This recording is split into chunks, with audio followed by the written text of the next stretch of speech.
So, peace be upon all of you, my dear brothers and sisters. Hello, this is our fifth session. Inshallah, this is module 3.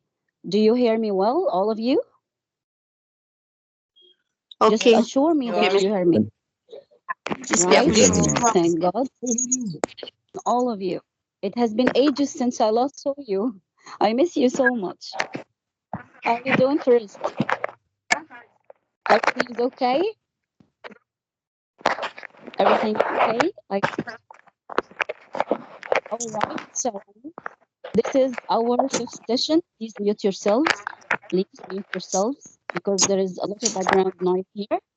Mute yourselves. Welcome to the fifth session. This is the third module, understanding language and practice activities. Do you see the slide? Is it clear? Yes. Okay. So this is, as I've just said, understanding language practice activities. I just want to say Happy New Year, Happy 2022 to all of you. I wish you all the best for the new year. There's something wrong on the voice, Okay, you can Marwa. oh, I can't hear you. I can hear you. I can hear you. Can you hear me well now? Can you hear me, my brothers and sisters? Is the voice clear? Yes, I can. I Yes. can hear Yes. you now. Thanks. Thank you. Okay, thank God. Hallelujah, Alhamdulillah. Okay. Let's start with just saying Happy New Year all. Please mute yourselves. Please mute yourselves because there is a lot of background noise. Mute yourself. Thank you so much. Happy New Year and happy 2022. I wish you all the best in this new year, and that I hope that you all achieve your every dream you have. Okay. I wish you all the best. So let's start by reading about the learning objectives of the module. Just me a second to share the slide here. The objectives of the module, which is practice activities. Actually, today the content of the module is very intensive, so you have to concentrate very well because it's a little bit long and we have 3 hour session with a break in between, a 10-minute break. Can you see the slide on the screen? Yes. Okay, Yes. so the learning. Okay, I'll start by reading the learning outcomes of the module. By the end of this module, you will be able to identify the skills and or the language that different activities practice. So we have some practice activities that practice certain skills of the language, maybe reading, writing, listening, or whatever, etc. From the skills that you know of the English language or language that different activities practice. Language means the vocabulary, the pronunciation, the grammatical rules, etc. So today we are going to study some practice activities that concentrate on the skills of the language or some language items or areas like vocab, pronunciation, grammar, etc. Secondly, by the end of this module, you will be able to recognize how some activities are flexible and can be adapted. You can change them, you can adjust them or change them a little bit to suit the different levels and ages of your learners. Okay, so today we are going to study that some activities are flexible and you can adapt them to suit the teaching context as a whole, the needs of your learners, the levels of your learners, the high level learners, learners who are weak, so they are low achievers. Okay, young learners and old ones, so different ages again. Okay, so today we are going to study all these issues. And number 3, we are going to study, we should be able to choose language practice activities which correspond to learning outcomes. We should learn how to use the activities that are suitable for or appropriate to my learning outcomes. I have an outcome in my lesson today, so I want to know to achieve a certain target today. So I choose the activities that best suit these learning outcomes and meet them, and are my way of achieving these outcomes. Is that clear? Okay. Yes. Okay, so the fifth or the fourth learning outcome today of this module is that you will be able to you justify means to say to cite the reasons, to know the reasons for, okay, to justify your choices of practice activities when lesson planning. This means that when you are preparing for a lesson or planning a lesson, you should know why you are using that certain practice activity, not the others. Okay, you should know the reason, the purpose behind using this kind of activity and not any other activities. Okay, so these are the learning outcomes that we are trying to achieve today in this very long session. I will call it because it's some kind of intensive and it needs concentration because you are supposed to be exposed to different and actually a big number of activities. I guess 15 practice activities that we will try to explain and understand and know how to apply them and know about learn about the merits and demerits of each kind of practice activity, when to use it, with which level of my students, with which objectives or ages or whatever. All right, I hope that this is clear. Let's move on to the next slide here. Just a minute. We will start by, some kind of brainstorming. I need you to think of the different practice activities. I need you to provide me with as much, just a minute, as many activities or practice activities as you can. Okay? What are the kind of activities that you know or even use inside your classrooms if you can see the slide? Write in the chat box as many activities you know or practice inside your classrooms as possible. So write in the chat box now and I'll read about them and I'll read your answers in the chat box. I'm waiting for you. The types of practice activities, the activities that you practice inside your classrooms. Can you hear me, guys?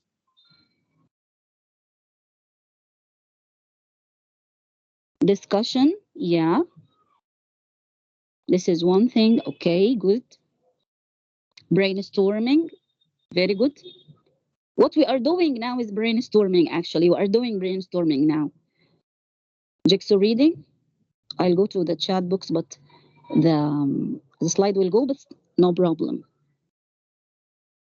Okay, jigsaw, role play, review.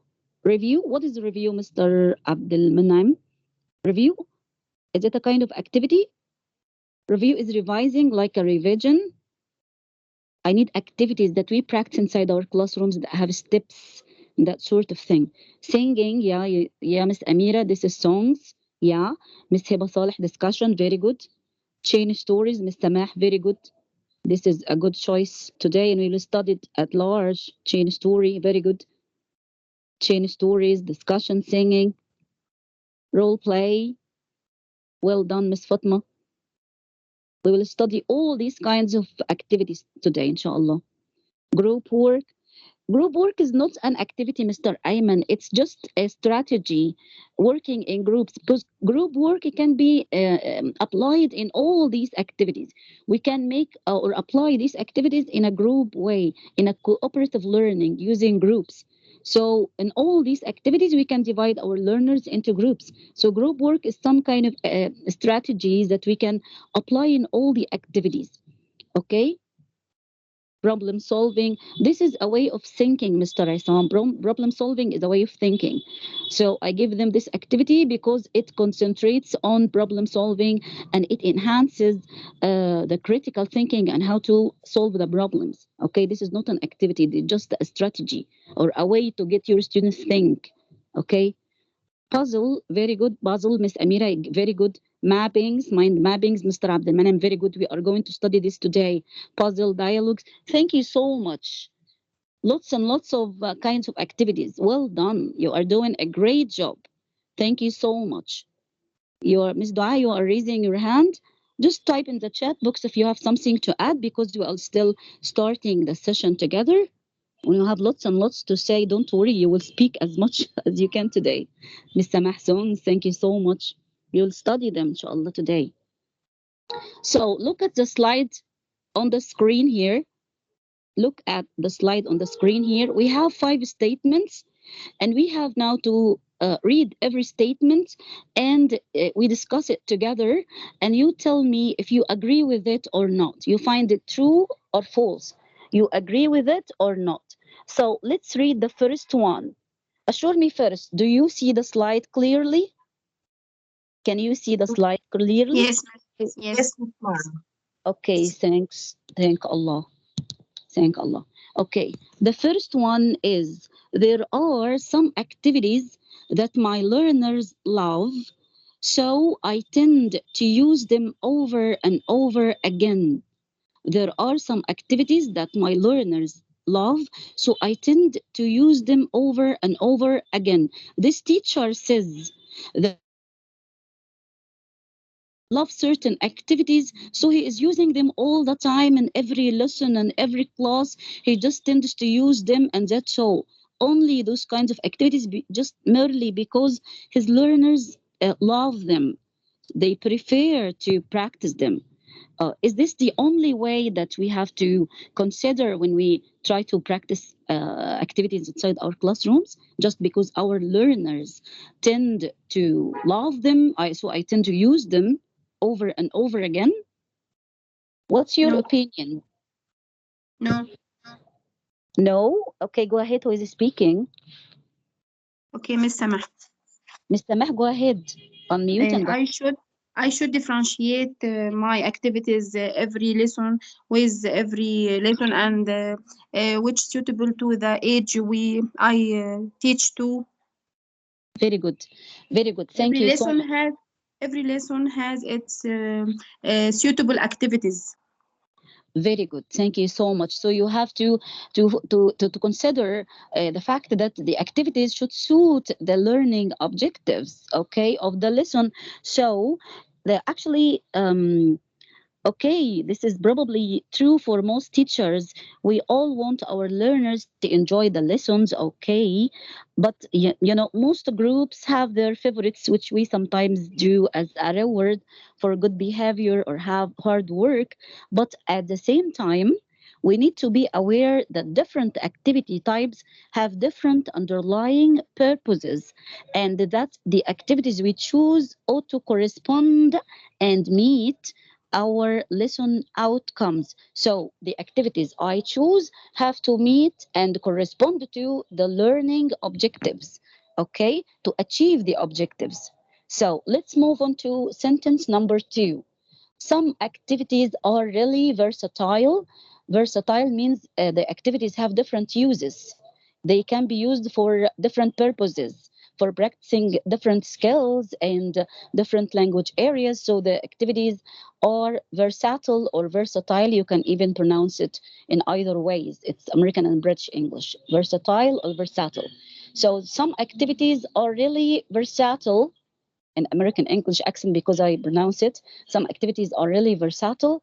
For example, find someone who, this is a kind of activity that we will study today, by the way. I can use that to practice any language. The teacher here in this statement says that some activities are used for many purposes. They have different uses and many uses, like find someone who and many other activities. Okay, so I use this kind of activities like find someone who and the others, which are versatile, to practice any language. Is this true according to your viewpoint? Think a little bit and tell me about it. Do you agree that we have some versatile activities that we can use to practice any language we need? True or false? Think a little bit.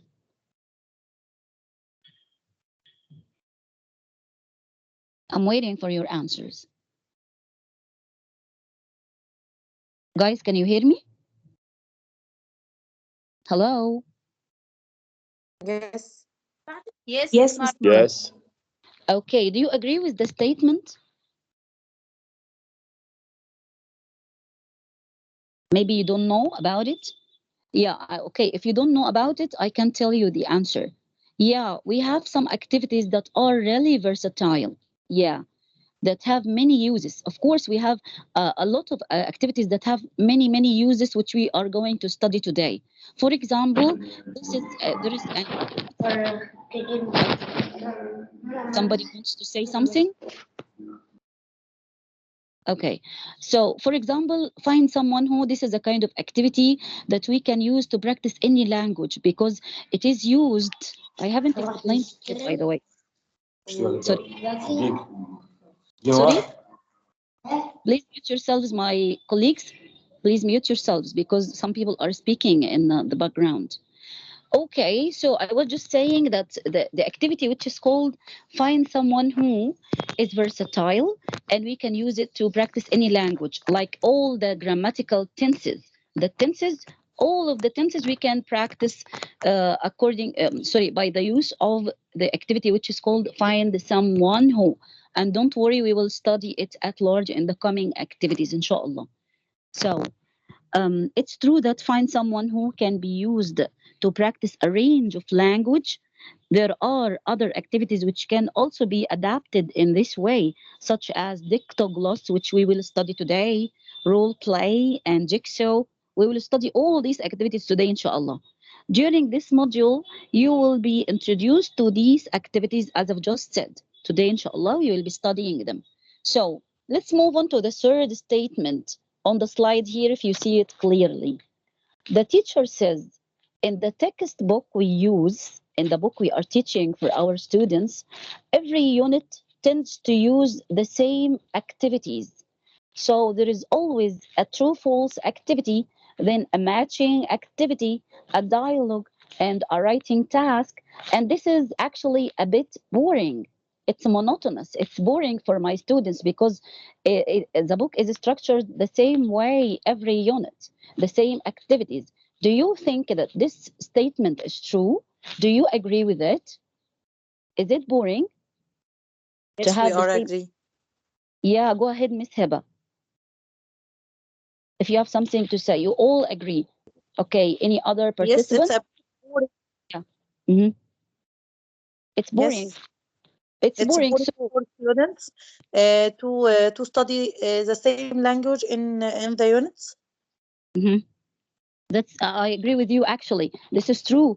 Okay, it's true that sometimes every unit of a textbook follows a predictable pattern.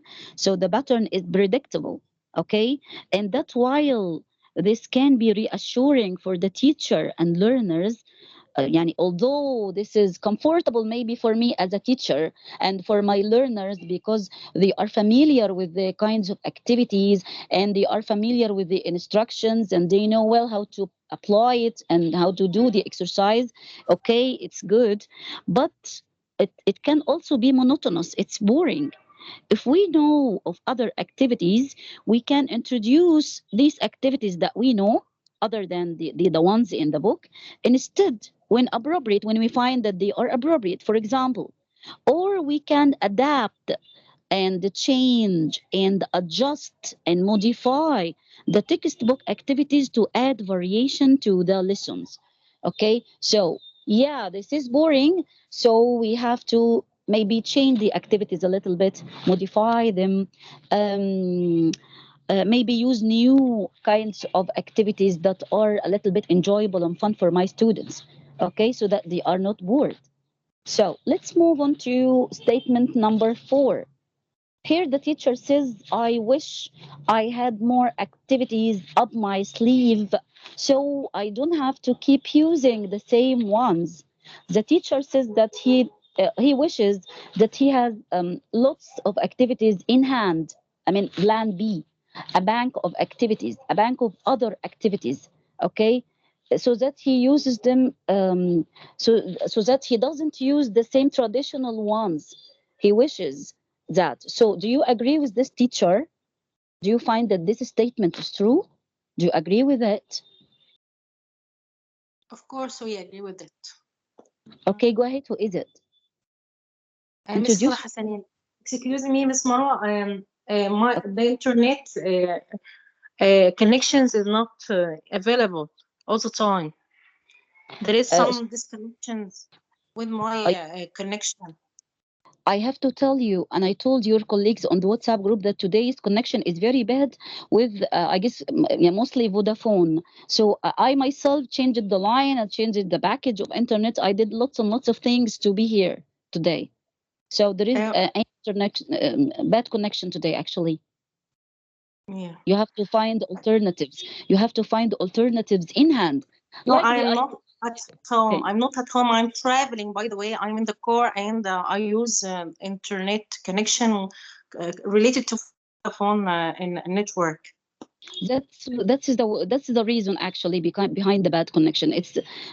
We are all having bad connection today, so we're trying to follow as much as we can, and of course the session is recorded, but inshallah things be better with time, inshallah. I hope that. Okay. Okay, go ahead, Miss Huda. You were trying to discuss the statement. Go ahead. I hear you, by the way. Okay, all of us, of course, hope that wishes that all of us wish that we have variety in activities, and we are not. We use new activities which are not traditional. Yeah. Um, Mm-hmm. Yes, I that's it. think that Mhm. the new correct new books have this kind of activities. They are not traditional all the time. We Yeah. have conversation, for Mhm. example. We have new topics, for And example, bowling and so okay. on. Okay, so the topic itself makes you try to find the variety in activities. Yeah. Do you follow? You understand me? Yeah, I'm following you actually.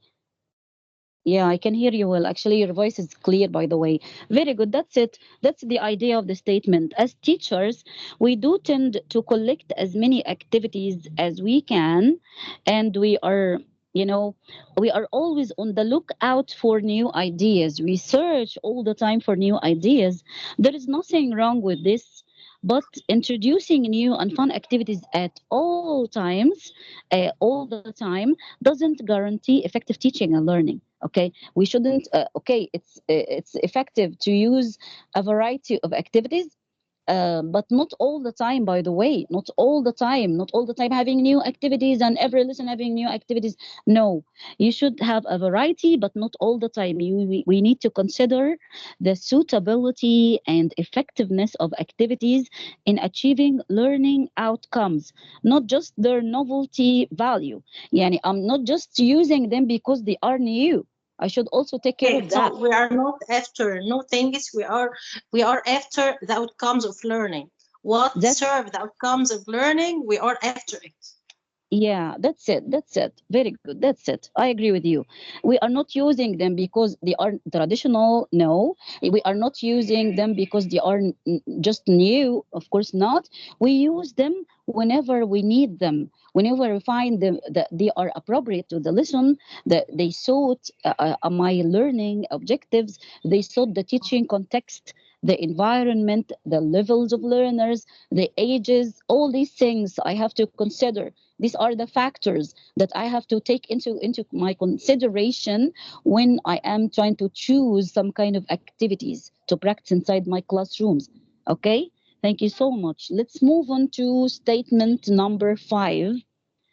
The teacher in this statement says, I don't really think about the merits or shortcomings of an activity if the learners are having fun. That's the main thing. So this teacher doesn't look at the merits or demerits. He means the advantages or disadvantages of the activity.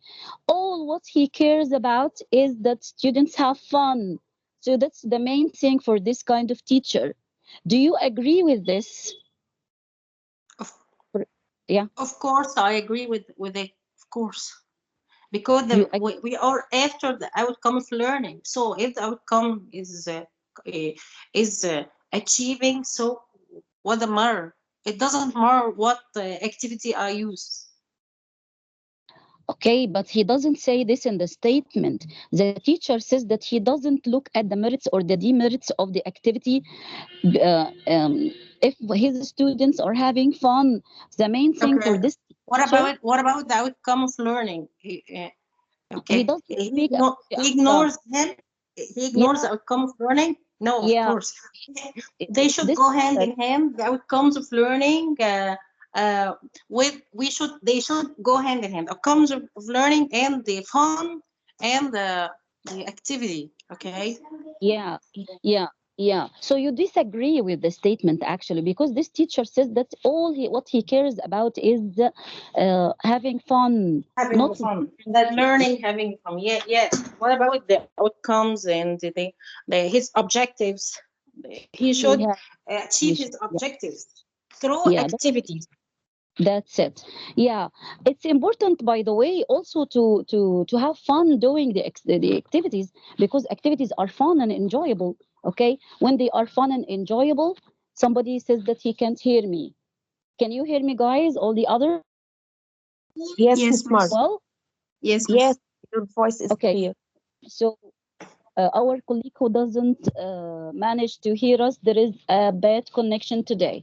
You can't hear me because there is a bad connection. So you have to search for alternatives and find solutions to this problem. Try to fix this as fast as possible, because today is actually a very important session, having this huge number of activities which we will be required to practice inside our classrooms. We have to apply this in our classrooms. Okay, so if I ask you about, from all these statements, what are the factors that I have to consider when I am choosing the activities of practice inside my classroom? What are the factors according to the 5 statements that we have just discussed together? The elements that Okay, I Miss have to Mara, I consider. think that Okay, miss. Okay, Miss Marwa. Okay, another, yeah. Who is it? Miss Another Samah. participant. Miss Miss Samah, go Samah. ahead. Okay, Okay, okay, I think the most important factors to consider when choosing activities, number one, the level of the students. Number two, the yeah, learning outcomes. Number very three, good, the age of the student. very good, very good. I agree with you. What else? There is something else. What else? Okay, it's a great answer, also, actually. Yeah, mm, yeah, Mr. Abdul Majid, go ahead. Mr. Abdul Majid, you're raising your hand. Go ahead. I can hear you. Unmute yourself and speak. The individual differences. Very good. Great answer. Thank you so much. This has to do with the levels, by the way. So we have high achievers, high level learners, and we have low level learners, which are who are weak learners. Okay, so this has to do with the individual differences. Again, this has to do with the levels of my learners. What else? What about the resources Yes, inside my Marwa. classrooms? Yeah. Go ahead. Who is it? Miss Heba? Ayo, yes. Yeah. Uh, Go ahead. Go ahead.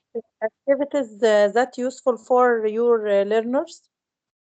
Yeah. Yeah, Useful? What do you mean by useful? useful and achieve fun in the same way. Okay, you mean that the activities are fun and enjoyable for my students, so Yes, that to get my students involved, and so that I can integrate them in my on the whole process of teaching learning. Thank you yes. very much. That's Consider great. the age of the students. Sorry. Consider the kind of activity to the students. Mm-hmm. They have to be appropriate and suitable. Okay. Thank Yes. you very much. Very good. That's it. So let's move on now to be exposed to different kinds of activities. Different kinds of activities today. You have to bear us today. Long and long explanation, and you have to participate with your experiences and opinions from your teaching inside classrooms. So just a minute. I'm trying to show the slide here. We will study lots and lots of activities, but activities which are fun and enjoyable and flexible and everything. Okay, can you see the slide before your eyes? Can you see it? Is it clear? Yeah, Yes. yes, Ma'am. miss. Yes. Okay, hallelujah, alhamdulillah. Okay, so we are going to look at some activities, and the first one here is the puzzle. It's called puzzles, it's called riddles, it's called guessing games, maybe. So we are going to study uh, what these kinds of activities are, how we can set them up inside our classrooms, how can we apply them, and to which purpose, maybe when to use them with which kind of learners. Okay, that sort of thing. So let's start with puzzles. uh, so let's have a look at these activities together, and so that we can use inside our classrooms. Actually, you have to know that all of these activities that I will explain to you can be used to practice different language points, whether grammar, vocabulary, pronunciation, and so on. So the first activity, as I've just said many times, is puzzles or guessing games or riddles. It's the same title, by the way, the same name. These types of activities are really nice to make your students use their high order thinking skills. This kind of activity, which is puzzle, is used to practice high order thinking skills. What are high order thinking skills, and what are low order thinking skills according to Bloom's taxonomy? If you have studied psychology in the Faculty of Education, for example, what are the hots and lots? The high order thinking activity, مش activity, sorry, it's high order thinking skills. What are these skills? The HOTS, the high order thinking skills, the HOTS. Uh, I think understanding, application. Okay. Mm-hmm. Is it understanding, Yeah, application, yeah, thinking? yeah, Uh, those things, those things. What are the high order thinking skills of those, and what are the low order thinking skills of those? Huh? Which of them are HOTS and which of them are LOTS? Because today we are going to study those who concentrate on the HOTS, on the high order thinking skills. Okay, I'll tell you. I'll tell you. Of course, most of the activities in the book actually concentrate on remembering, okay, mm, knowing, applying, and these are the low order thinking skills. The low order thinking skills, okay, they are at the bottom of Bloom's taxonomy. They are not, they don't get my students to use the mind. So mm, when I'm explaining, for example, grammar, so I want my students to know the rule, to remember the rule, to apply the rule, and that's all. No, today we are not going to do this. Today we are going to practice on the high order thinking skills, the HOTS, in other words, the HOTS, which are analyzing, evaluating, creating solutions. I mean, using the mind. Okay, so that's why they are called high order thinking skills. So puzzles, I haven't said anything about them. I'm just still trying to tell you that this kind of activity uses gets my students to use their high order thinking skills, to make them use analyzing, to make them use evaluating and creating solutions. Okay, these activities work really well as lead ins or warm ups. When I'm just trying to, for example, to start, I can, for example, if I'm teaching a lesson, for example, for my learners about food, so I can start with a guessing game about food. Okay, so you can start with Allah Lazim Alhamdulillah. Allah is great. You can start with a guessing game to get them interested in the lesson. And it would be wonderful if the puzzles are related to the topic of the lesson and relevant to it. For example, if you are doing a lesson about food, as I've just said, why don't you start with a riddle about food? And I'll give you an example. I will ask my students, hey, my students, what's something that we can't use until it is broken? Think, ask me yes no questions. Try to think and use your mind. What is something that we can't use, we cannot use until it is broken? So the answer is an egg. An egg. We can't use an egg unless it is broken, right? So Yeah. it makes the students kind of like think and use their brain instead of memorizing and looking at the book. So it's good for practicing question forms also, because when I give my students a puzzle, they can practice yes no questions. They have to uh, ask me yes no questions in order to try to find the answer or a solution to this puzzle. Like for example, when I tell my students, oh my dear students, I'm thinking of a celebrity. I have a celebrity in my mind. I mean, a famous person, a name of a famous person, a VIP. It's called a celebrity. I'm thinking of a celebrity. I have a celebrity in my mind. So students ask me yes no questions like, is this person a female? Is this person a male? Is this person a scientist? Is he a singer? And so on. So they practice using yes no questions, and they think and they use their brain. Okay? Again, puzzles are like math problems that you introduce to your students and they find what happened in this situation. So here is one on the slide. If you have a look at it, here is one that you will find an answer and tell me in the chat box about the answer. But please, please, people who have looked ahead, people who have prepared and maybe studied somewhere in some booklets and have the answer to this puzzle, don't please write the answer. Okay, we will think of it. We will practice the puzzle together, but people who know the answer, who know the answer that is the model answer that it is written in the trainer's book, please don't write it. Think of other solutions. So let's read the puzzle together. A man lives on the 12th floor of a block of flats. He lives on the 12th floor of a block of flats. Every morning he gets up and takes the lift. He takes the elevator, الأسانسير, okay, the elevator to the ground floor, okay, in order to go to work. He gets out of the lift and goes to work. It's okay, no problem with him. Nothing happens. Okay. Every evening when he comes back home from work, he takes the lift to the 8th floor only and walks to the 12th floor. Why does he do this? Think of an answer and write in the chat box. Why does he take the elevator or the lift when he gets out in the morning to go to work and everything is okay? But when he comes back in the evening, he just takes the lift to the 8th floor only and walks to the 12th floor. He walks, he climbs the stairs, okay?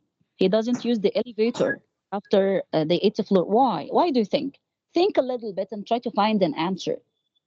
And of course, you can ask me yes, no questions. This puzzle is for you. Enjoy it. Think a little bit.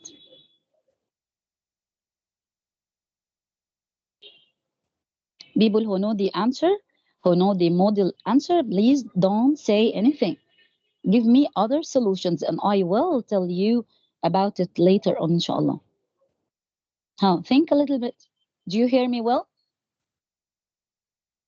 Is my voice clear? Hello? Yes, miss, yes. Okay. Yes, Miss Why Mark. didn't it? Okay, Alhamdulillah. Hallelujah. Think a little bit. Think of an answer to this puzzle. Ask me yes, no questions. Go ahead. I'm the teacher and you're the Yes, Miss learner. Marwa. Yeah, go ahead. Yes. Can I Who ask a is? question? Yeah, go ahead. Who is Samir. it? Mr. Yes. Samir, hello. Yes. Excuse me.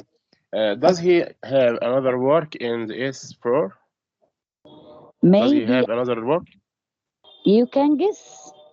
He lives Oh, on the 12th floor. He works on the 12th floor and he goes to work yeah. out of the I whole think floor. he had another. I think he had another work in the its floor. Good guess. Actually, this is a good answer. Thank you so much. Very good. A good solution. Yeah, he may have another work. He may work at the 8th floor, for example, or the 9th floor. He stops at the 8th floor to continue to have some work, some another job maybe. Okay, very good. What Yes, else? Miss Marwa. Yeah, go ahead. Yes, Who is Miss it? Marwa. Yeah, a male, Muhammad. a male, Miss Hiba? Mr. Muhammad. Okay, go ahead. Oh, does he deliver anything to the eighth floor? Something he Maybe, yeah, can deliver firstly to the eighth maybe, floor? maybe he delivers something to someone in the eighth floor. Maybe, very good. That's a good thing. A Yes. good answer, a good guess. Very good. Thank you so much. Miss Hiba wants to say something. I would. I think he has a flat He has another. in eighth floor and 12th floor. He may visit his parents in eighth floor. Excellent answer. I love this answer. Maybe he has some relatives on the eighth floor and he has to check on them when he was back from work and he has to say good night, mom, good night, dad, how you doing? That's it. Yes. Maybe they are on the eighth floor. Very good. Very good, Miss Heba. Thank you so much. Okay, Miss, Someone is maybe. raising. Yeah. Okay, Miss, maybe he's trying to practice some kind of sports, walking. He wants to. Okay. Yeah. Yeah, I Excellent. do this, by the way. I do this when I am coming, when I go to work, I use the elevator because I'm late. But when I go back to from work, I walk on the From stairs. home. Okay. But this From is because work I to. I do it Yeah. myself, by the way. Actually, a good answer, and I like it. I like it very much. A good answer, a good guess. Thank you so much. I like it. Who else? What else? I guess Yes, Mr. Miss Marwa. Abdul was ready. Yeah, who is it? I think Mr. he Muhammad. may have another wife on Mr. the. Abdul speaking. Yeah. I think he may have another wife at Oh, the eighth floor. oh my God. This is an excellent idea, actually, and a funny one, actually. Yeah, he may have another some time and go there. Yes, Miss Marwa. You're a, you are a man. You are a man. This answer comes from a man, of course. Thank you, Mr. Abdul Majid. Okay, who is it? Somebody wants to say Mr. something? Muhammad. Yeah, go ahead. Yeah, Mr. Muhammad, go ahead. Does he do that as a kind of exercise? As a kind of exercise? Yeah, our colleague Miss Hoda said that she does this every day, maybe when she's going to work, having. Sorry, I didn't hear him. Actually, okay, don't worry, that's great. They are actually wonderful. So the correct answer is that for your for your I mean you will be surprised to know that he is too short to reach the bottom of the eighth floor. So when he is going out in the morning, he just has to reach the bottom of the ground floor, which is near to him. It's close to him. It's easy for him to reach.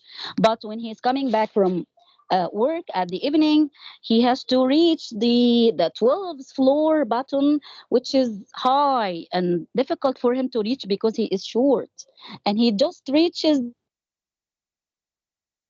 the lift and tries to climb the stairs instead. This is a funny, actually, solution here, a funny answer, but I liked your answer, your answers more than that. Okay, the model answer we have is really. Thank you very much. How you introduce the puzzle in your classes. They are you use your mind and you get your students to discuss. Okay, and this is you can use it as a warm up or a lead in before you have the teaching process. Okay, before you start teaching, start your lesson by like this, having the puzzle or a riddle or a guessing game. Okay, is that clear? Okay, let's move on to another activity, which is word categories. We can call it also word categories. Okay, just a minute. I'm trying to show the slide here. I'm very sad that some of our colleagues haven't attended today because they have bad connection, and I told them to find alternatives, but they were, I guess, trying to fix the problem, trying to work on this. Let's see first how many are we? Just a minute. How many participants we are? 25. Good. Good. Thank God we are. Okay, that's good. On to the second activity, which is I'll show you the slide here and try to be well acquainted with set it up inside our classrooms and that sort of thing. Give me a second. Word categories, we call it categories or categories as you like. So can you see the slide on the screen before your eyes? Can you see it? Assure me just because of the connection. I have to make sure. Can you Yes. see the slide? Yes, miss. Yeah, Okay, Mark. okay, okay, thank Allah. Okay, so categories. Word category.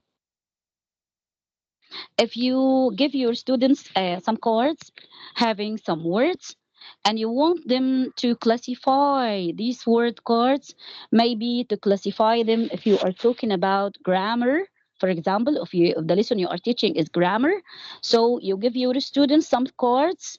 Okay, you hand them some cards. These cards have words on them, so they have to classify them, for example, to put all the nouns together if you are doing grammar, to if you are doing, okay, so if you are doing grammar, they can classify the words on the cards, putting the nouns together, putting the adjectives together, putting the adverbs together like this. Okay, somebody says that he can't hear me well. Guys, can you hear me well? Is my Yes. voice clear? Yes. So Yes. again, Yes, it's my clear. dear colleague, you can't hear me. You have a bad connection or a problem with the internet. Okay, so try to find an alternative. Maybe leave the meeting and join again. Maybe find a better connection. Maybe use another device. Try to fix the problem. Important actually session and long one. They are two sessions in one. Okay, so go ahead, Mr. Abdelmajid, maybe. Who is raising his hand? If you want to say anything, just unmute and speak. Don't worry. Marwa, Yeah, Ali, yeah, Mister. Go ahead. nobody Yeah, go wants ahead. to. Ali, I'm with you. Yeah, Mr. Ali, go ahead. What's the problem? No, no problem. I want to say nobody wants to spend all the time doing the same kind of thing. Of Uh, activities?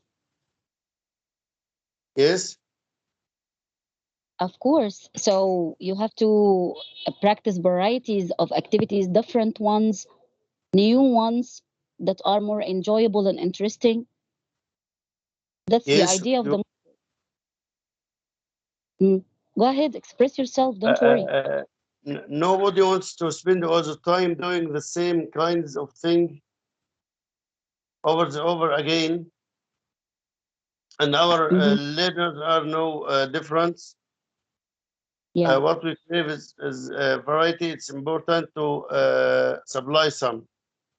On the other very hand, activities good. types need to match their purposes, so variety alone isn't enough.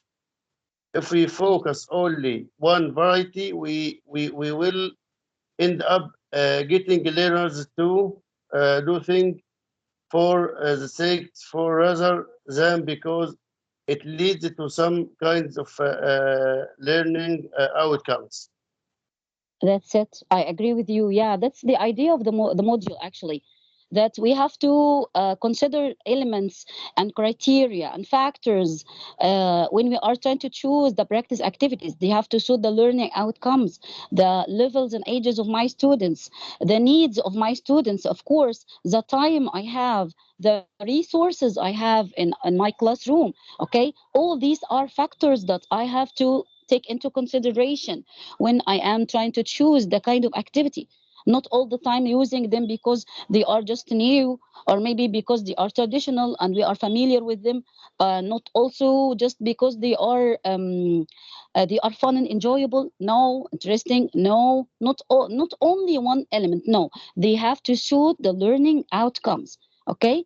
So thank you so much. This is the idea of the module. You put your hand on the idea of the module today.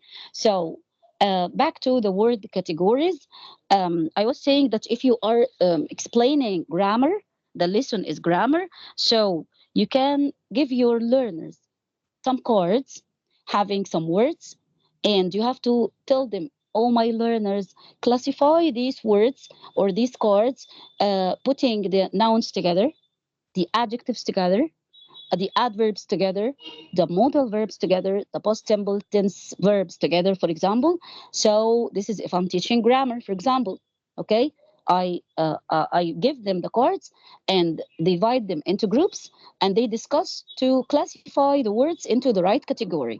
Okay, that has to do with my lesson, of course, like the example here in the on the slide.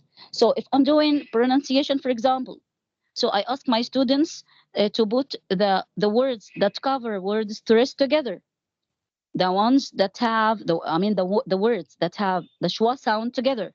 Okay, like this.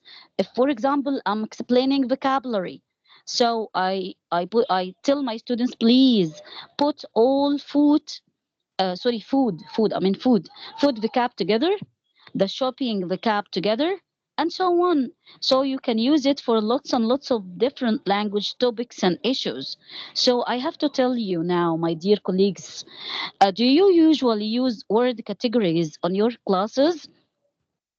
Yes or no? Please type in the chat box or say it on the mic. Okay, Miss, I think it depends on the age of the learners. I think. Depends on the age of the learners. I have to tell you that, by the way, you can adapt the activity. Of course, that the content differs from age to age. There is a simple content that suits young learners. Okay, and there Okay, is for example, if I Mhm. Go ahead.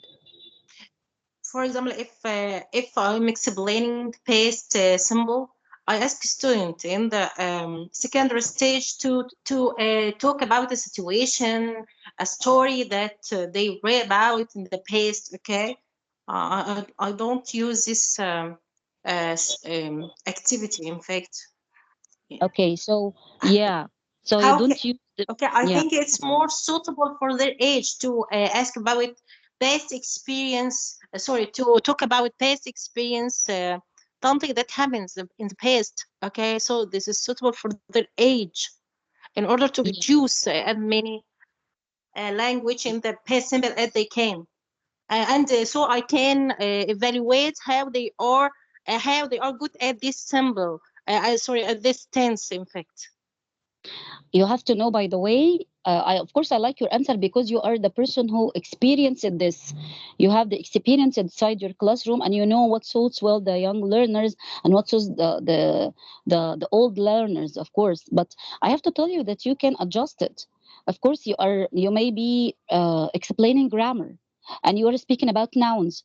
Why don't you give them cards, put on it words, okay, nouns, and adjectives and adverbs, and you divide your students into groups, and you tell them, my students, can you put the nouns together, so that you are sure that they know what nouns are, and can you put the adjectives together, the ones that have adjectives together in one classification, so you make sure that they know the adjectives, what are adjectives.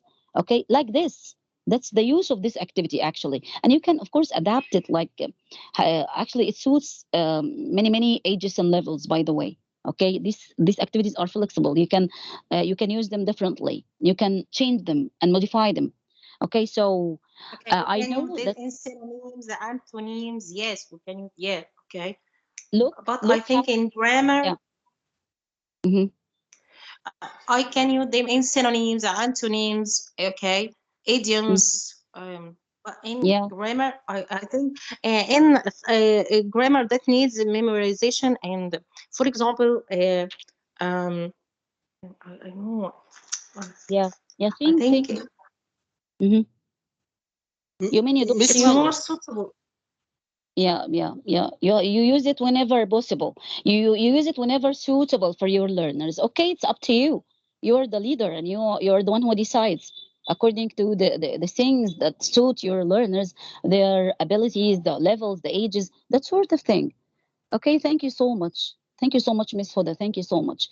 That was helpful, actually. So I have to tell you, that if you are following me well, I have to tell you that this activity needs a lot of preparation time. Preparing the cards, cutting them down. Yes, lots of work, but once you have them, save them so that you can use them with other classes or the next year maybe and so on. So you will do it only once, then you will keep using it for the future. Okay, so do you use it? Does any one of you use it in classroom again? Hey, my Yes, dear Miss Marwa. Miss Amira, go ahead. You use it. Uh, I use it uh, like, for example, make and do for the first country school. Make and do and take some specific words, make mistakes, make a promise, just like that. I don't, I write. mhm. I don't Can you hear me understand. well? Clarify how I you use, use it. Mhm. for example, I plan two specific cards. Make, do. Okay, they take very specific words in the first country school, like make a promise, make a Yeah. project, and Yeah. so on. Yeah. Yeah. Okay. And Collocations. I You, give you mean? Yeah, this is called uh, collocations. The chunks. I give them all the cards and make do. Who has the words with make? Who has the word with do? And so like that. Okay, very good. I will tell you about it. I will tell you about it. You just give them cards with words that go with the verb make, okay? And you give them cards having words that go with do. And you tell them, please classify the words that go with make and classify the words that go with do. Okay, very good. If you look at the slide here, you will find that it is written when you are teaching vocabulary, for example, you can classify idioms together, antonyms together, synonyms together, words with prefixes together, collocations together. Very good. That's a good idea, actually. I like it. I'm glad that you use it this way. Actually, it's very enjoyable, and your students love this. Okay, thank you very much. Let's move on to another activity here, which is jumble activity. Jumble activity. Let's give me a second to share the slide with you. Actually, I like your answers. I like them very, very well. I like them very much. Just a minute. We are trying to study jumble activity. Think a little bit about what a jumble activity is, how to apply it inside our classrooms, which stage in classroom do we use it, why do we use it, which skills, which language areas. Look at the slide on the screen. Is it clear? Assure me. Yes, it's Huh? clear. Yes. Yes. Okay. Yes. Thank Allah. Thank Allah, it's clear. Okay. By the way, we have a break, a 10 minutes break in the middle of the session, maybe at 6:30. Okay, so at 6:30, I may don't leave the meeting we are joining. Okay, we will just leave the device, put it aside, and go to pray the sunset prayer, for example, maybe wash or have a snack or do whatever you want to do. You have 10 or 15 minutes. We will agree together to the appointment that we are back. Okay. So now to the jumble activity. What's a jumble activity? A jumble activity is very well known. It's very well known. What's the word jumble? Jumble, it's when the word is unjumbled, it's not ordered the way that is the right way. Okay, so it is again a well-known activity which can be used on the word level. It has four levels that we you can use this activity on. Four levels. For the word level, if you are, for example, working with the spelling with low level learners like primary school students, grades maybe one, two, or three. Okay, grade one, grade two, grade three. If you are doing spelling, you can give them lots of letters on cards and ask them to make words. My dear students, you have cards, you have letters on the cards, and you form words using the letters on the cards. Okay, this is the word level. So they unjumble the letters like the picture here on the slide. For example, the word tack on the picture. Tack. TAC. I give my students 3 cards. Every card has, for example, the T letter, the A letter, the C letter, and they have to form sentences. Words. They have to form words using these letters. Of course, this is used with young learners, the low level learners or young learners, primary school students, grade 1, 2, 3, maybe. Okay, so they may tell me cat. They form words like this, cat, using the words. They unjumble the cards, and they form words. This is on the word level. So on the sentence level, you can ask them to unjumble the words. You give them words.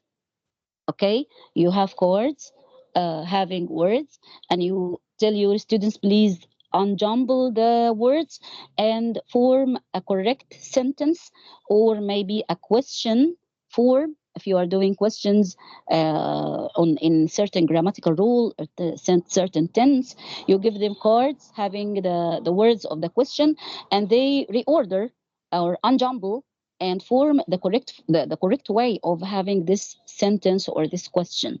Okay, so on the sentence level, actually they may make questions the right way, and the sentence level basically deals with the sentence structure and the sentence formation. How to form a question. I give them the cards. The cards have words. Okay, is that clear? Do you find it clear? Yes. Okay, they have to form the sentence, or of course the sentence can have a grammatical rule. How can they form? Yeah, how can they form a sentence correctly? Okay, I will tell you.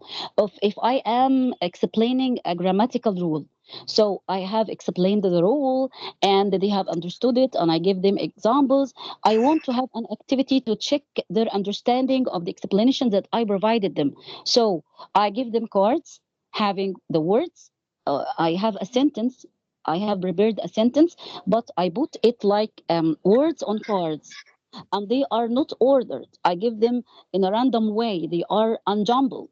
I give them the cards telling my students, now we have studied the grammatical rule, and we have studied how to make questions in the past simple tense, for example. And here is a question. I want you to reorder or to unjumble the cards. Okay, and to provide me with the correct form of the question in the past form, in the past simple tense. They have to reorder it. They will unjumble, just unjumble the cards. Okay, they write Is it necessary, Miss? Is it necessary that the words are in course? it's not necessary, but this is the yeah. It's not necessary. You can put the For words on example, I I have a daughter in year 4 in primary school. Okay, so yeah. there is a question um, which is try to order the sentence, to Mhm. order the words in order to make sentence. Okay. It's like this, by the way. It's like this. This is the same activity Yes. actually. This is a jumble activity. Yeah, it's a jumble activity on the sentence level. That's it. That's Okay. it. Order the words to form the correct sentence statement, or to form the correct kind of question, maybe in the past simple or whatever. Yeah, that's it. That's the activity. I'm just trying to explain it, okay? And the levels of it, and the varieties we have in order to find what is suitable for our lessons. Mr. Abdelmanam, you are raising your hand. Go ahead if you have something to add. Thank you, Ms. Huda.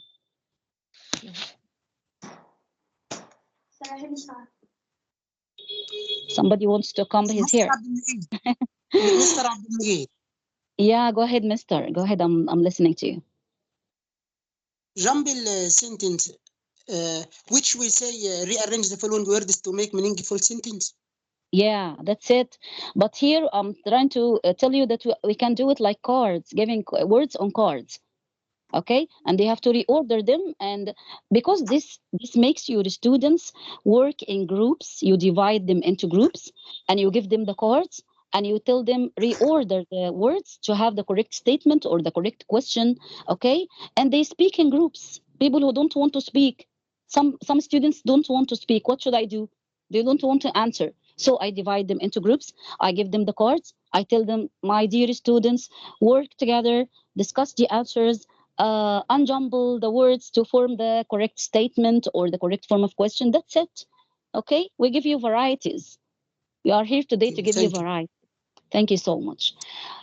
So on the reading text, if you have a reading text which is long and you find it difficult for your students to work on their own to read this very long and boring text, you can cut it down into paragraphs, for example, or parts, and you put the parts to your learners, the cards having the parts or the paragraphs to your learners, and you divide them into groups, telling them, my dear learners, discuss and cooperate together to order the paragraphs and the parts, and to have the correct text or the correct script of the text. So they discuss and they speak in groups, and they cooperate to have the correct way. Okay, so again, you can also use it with reading text. If the reading text is long one and you feel that your students will find it long and boring to read it on their own, you can just cut it into paragraphs, put the students into groups, they put the paragraphs in the right order. This is on the reading text level. Okay, they put the paragraphs in the right order. For example, actually, this is more enjoyable for the students, and it requires that students just have a look at the paragraphs and discuss them together in groups. This one should be here. No, it shouldn't be here. It should be there, and so on. So this allows the discussion and peer correction. They correct to each other, okay, and so on. And finally, you can use the same activity with the stories. On the story level, if you have a story and you find that the traditional way of teaching a story is monotonous, it's boring, so I cut it down into pieces, into paragraphs or parts. If you mute yourselves, my dear colleagues. So you can cut it into different parts, then put the students in groups. Then you ask them to have a look at the paragraphs or different parts. They read the parts and they cooperate together and discuss to put the parts in the correct order so they have the correct script of the story. So I have to ask you now, how do you use jumble activity in your classes? Why do you use them for? Do you use it differently? Do you Okay, use Miss. it? Yeah, go ahead. Who is Okay, it? Miss Samah. Miss Samah, go ahead. Okay, I use this jumble activity in my class in a primary stage. I use the word in the word level. I gave my students some words and ask them to rearrange these words to make a good sentence. Okay, Yeah, I give them some paragraphs. They order these paragraphs to complete a good story yeah, in a good in a right order.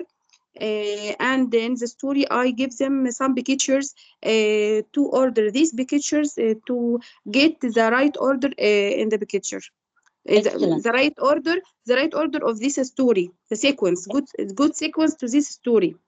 Excellent. This is a good way of doing it. You can provide pictures and they can reorder and unjumble the pictures so that they have, according to the text they read. So they read and understand and they unjumble the pictures so they have the correct story according to pictures. Very good. Excellent idea. Yes, Very good. it makes them very enjoyable and fun in the story, and they remember it. They didn't forget it. Very good. I like your answers. Of course, I told you before, you are experiments in the whole process of teaching and learning. You have experiences, and you can teach me. I can learn from your experiences. Okay. Thank you. Thank you very much, guys. Okay, Let's thank move you. on to. Yes, Okay. Do you get yes, Miss the? Yeah. Go ahead. Who is it? Miss Go Heba. ahead, Miss Heba. Go ahead. Yes, I explain a story in the class. Then I give them some actions happen in the story. Then I ask them to put the actions which I give them in the correct order. Then I ask them which action happened first and second. Then yes, Okay, I will ask you this, about how do you give them the actions on cards or on the board or orally maybe? How do you orally, give maybe oral? orally, Okay, but preparatory. uh, sorry, orally. You mean orally? You just tell them which action happened first, which event happened first, and what Orally, happened orally later on on. the board. Sorry, Not on the Miss, board. Orally. orally, not on the board. Okay, that's one way of doing it. Thank you so much. Very good. Okay, so let's also move on. Miss, Yeah, okay. yeah, When go we ahead. when okay, for example, when you are dealing with a story, some students have a story. For example, Treasure Island. Yeah. They study it at they have the textbook, and we ask them to order the events which happens first and what happened second and what happened at the end. Okay, this is how things go. Yeah, very good. That's it. Stories are very fun doing this activity, jumble activity in stories, because you know that stories are long and maybe monotonous. Getting the students to read all this amount of passages and paragraphs. So if you just put the story on another form like this, so it's very enjoyable and fun, and they find it interesting and they share. They participate with you, okay? And this is our main aim, to get them to integrate them and to get them involved in the whole process, because when they are involved and they do the things by their hands, and they share and speak and that sort of thing, they never forget it. That's it. That's the idea. And at the end, we meet the learning objectives. This meets the learning objective, and it actually achieve the objectives I have in class. Thank you very much. I like your answers. You're excellent. You're better than I am. You do lots of activities. I like you very much. Thank you so much. So let's move on to another activity type, which is jigsaw reading. Just a minute. I'm trying to share the slide with you. Jigsaw reading. Think about it. Jigsaw reading and listening. Again, a very enjoyable kind of activity, and it has different ways of setting up. We can set it up differently. So look at the slide on the screen. Can you see it, guys? Is it clear? Yes. Okay, Yes, Miss I'm Mark. glad. I'm glad you can see it clearly. Thank you so much. So jigsaw, the word jigsaw, sometimes it's a name of a person, of a movie character, but it's again it means a puzzle, a riddle, doing some parts together to form the whole picture at the end, like the picture on the screen, like this on the slide. People are trying to put things together to form a picture, for example, okay, to have the word team, for example. But this is not the activity. What do you know about jigsaw reading and jigsaw listening, according to the videos that I've provided you on the WhatsApp group? Watch the videos every day. I told you, watch the videos. A gentle Yes, Miss. reminder. Okay, who is Yes. it? Yeah, Okay, Miss سماح. Miss سماح. Miss Samah, and then Mr. Ayman, عشان Mr. Ayman is raising his hand. Miss Samah, go ahead, and then Mr. Ayman Okay, is from okay. I watched from the videos. I think that Jigsaw is a cooperative learning method, reading Very good. comprehension strategy, divide the class into groups, make different tasks to the same main topic. Each student considered as a piece of a puzzle. Each student reads a leveled text about a different topic. Okay, Mhm. taking notes. Everyone taking notes about the topic, and they gathering again. Everyone exchanges the informations about the same topic. Okay. In expert group, students ask each other questions and discuss their subtopics, exchange their experience. they Yeah, working together. They really enjoy. very good. Thank you so much. Okay, very good. Thank Thank you so much. Yeah, Mr. Ayman, go ahead. Yes. Jigsaw method is a method of organizing a classroom activity Hmm. that makes students dependent on each other to succeed. Yeah, This method splits classes into mixed groups to work on small problems that the group collates into a final outcome. Jigsaw method enables each student of a home group in one aspect of a topic. It reduces racial conflict among school children, promote yeah. better learning, improves student Mhm. motivation, and increases enjoyment of the learning experience. Very good. Yeah, that's it. Thank you so Thank much. you. Yeah, yeah, I agree with you. That's That's very jigsaw kind. reading. Very good. Thank you so much. Thank you all. So I have to tell you about it. Very kind of It you, Miss has Marwa. to be. Thank you very much. You're welcome, my dear colleague. You're welcome. Okay, so if you are doing actually a reading or listening, so um, you just you can set it up in many different ways. I have to tell you about two ways today. I will tell you about two ways of doing or setting this activity up. Okay. First, you put the students in groups. Okay, you if you have a reading passage about, for example, the seasons of the year. All right, I will explain it in some kind of how to apply it and how to set it up, because this is what's very important on how to apply it inside your classrooms and on what language area exactly. Actually, it is on reading and listening passages that are long. So again, it's monotonous and boring for my students. They are long to work on their own to read this whole text. Oh my God, we will not understand anything. We are not interested. What's this? It's a theoretical content. No, we don't want to do this. No, don't worry. Jigsaw reading is excellent with this kind of area or language area, the reading long reading passages. You divide them into paragraphs or parts. For example, if I'm teaching my students about the seasons of the year, so we have summer, spring, winter, what else? Summer, spring, winter, autumn, or fall. Oh, Okay, yeah, oh. fall, which is winter. Okay, we divide our class into four groups. This is number one. This is the first step. I divide. I cut the reading passage into four parts. One part on or one paragraph on the winter season, one part on the spring season, one part on the autumn season, etc. And I divide. How many paragraphs do we have? We have four paragraphs. Okay, we will divide our classrooms and our students into four groups.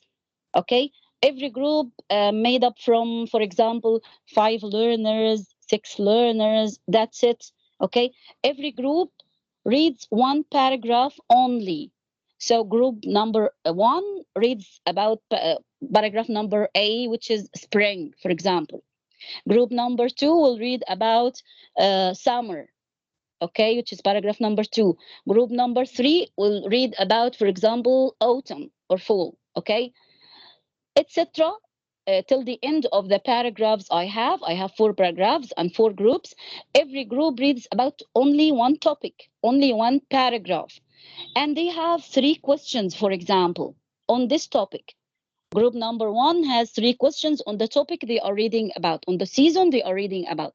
So they read, they cooperate together to understand the paragraph about spring or summer or whatever, and they answer the questions, and I monitor over them.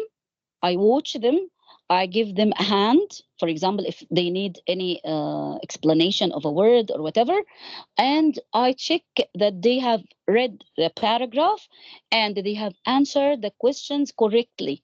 I may even provide them with the model answer papers. For example, after they answer the questions, I give them the model answer to each group. For example, these are called expert groups. Okay, I will be an expert in summer season. So group number two will be expert in spring season. Uh, s- uh, uh, Group number three will be expert in fall season. They will read the text about it and answer the questions, and I check their understanding and having the correct answer. I will provide them with the correct answer. That's one step. That's all. This is one step. Okay, what to do next? I will do something which is very important. I will regroup them.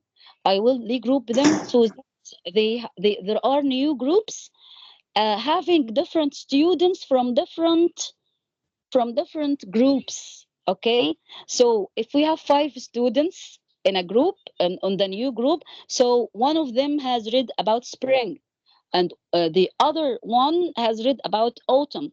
The third one has read about fall. Sorry, summer. The last one has read about winter.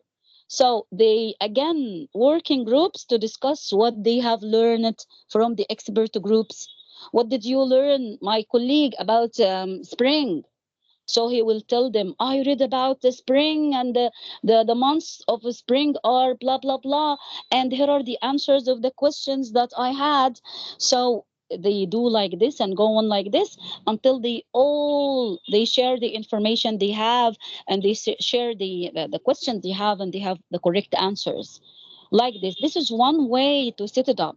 There is another way, actually. I have to tell you about it. The other way of setting this Mr. activity Magdi. up. Yeah.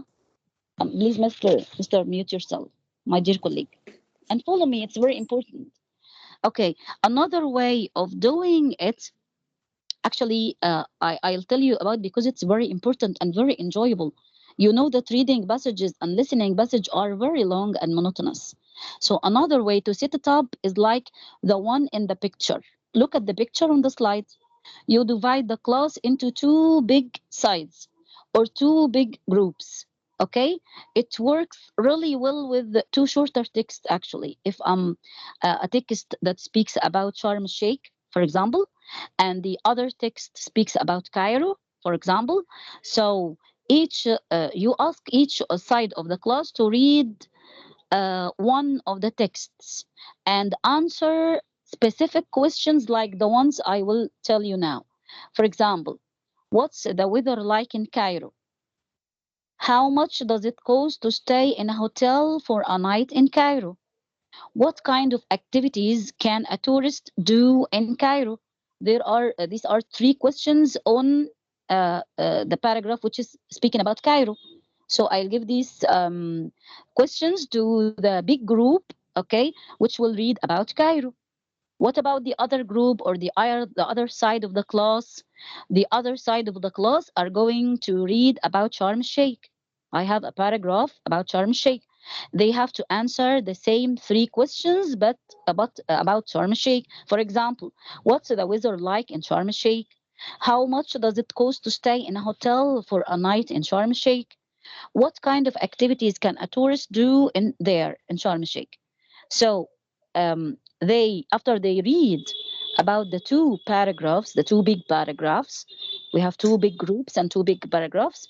Every group has read about the two cities, and they have answered the questions correctly. You may, again, I'll tell you again that you may give them the answer on a piece of paper so that they can check their answers. Then you regroup. Okay, this is very important. Regrouping, the second regrouping is very important. You put them into pairs, like the picture, pairs, 2 students together, pairs. Okay, and each person has read about a different topic and has answered different questions. They start sharing. The first speaks about the city they read about and help each other to answer the questions. At the end of the activity, both know about the two cities, Cairo and Sharm Sheikh, and they all have the answers for all the questions about Sharm Sheikh and Cairo. And this is exactly the picture on the screen. So it can be done in groups, like the first one I told you about, or in pairs, like the picture on the screen. Okay. So let me ask you again. Have you tried jigsaw reading in your classes before? Have you tried it the same way, maybe, or differently? I hope you try it in the future in one of your lessons and tell us how it went. And I have to tell you that, yeah, yeah, yeah, go ahead. Introduce. Inshallah.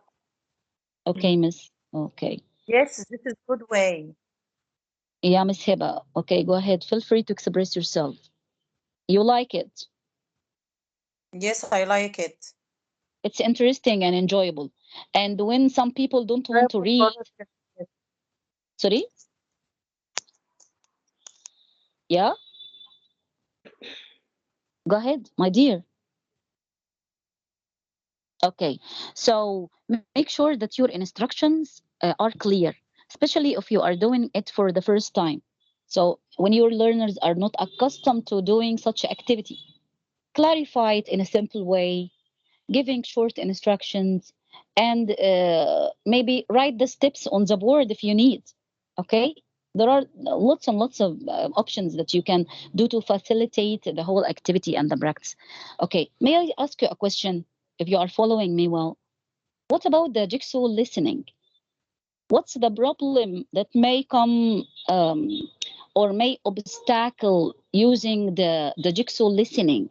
When you have a listening text and it's long, a long text, and we have to have groups of my students, and they have to listen to certain paragraph, and they have to answer questions after they listen to it. Of course, they will listen to the tape, to sorry, the recorder.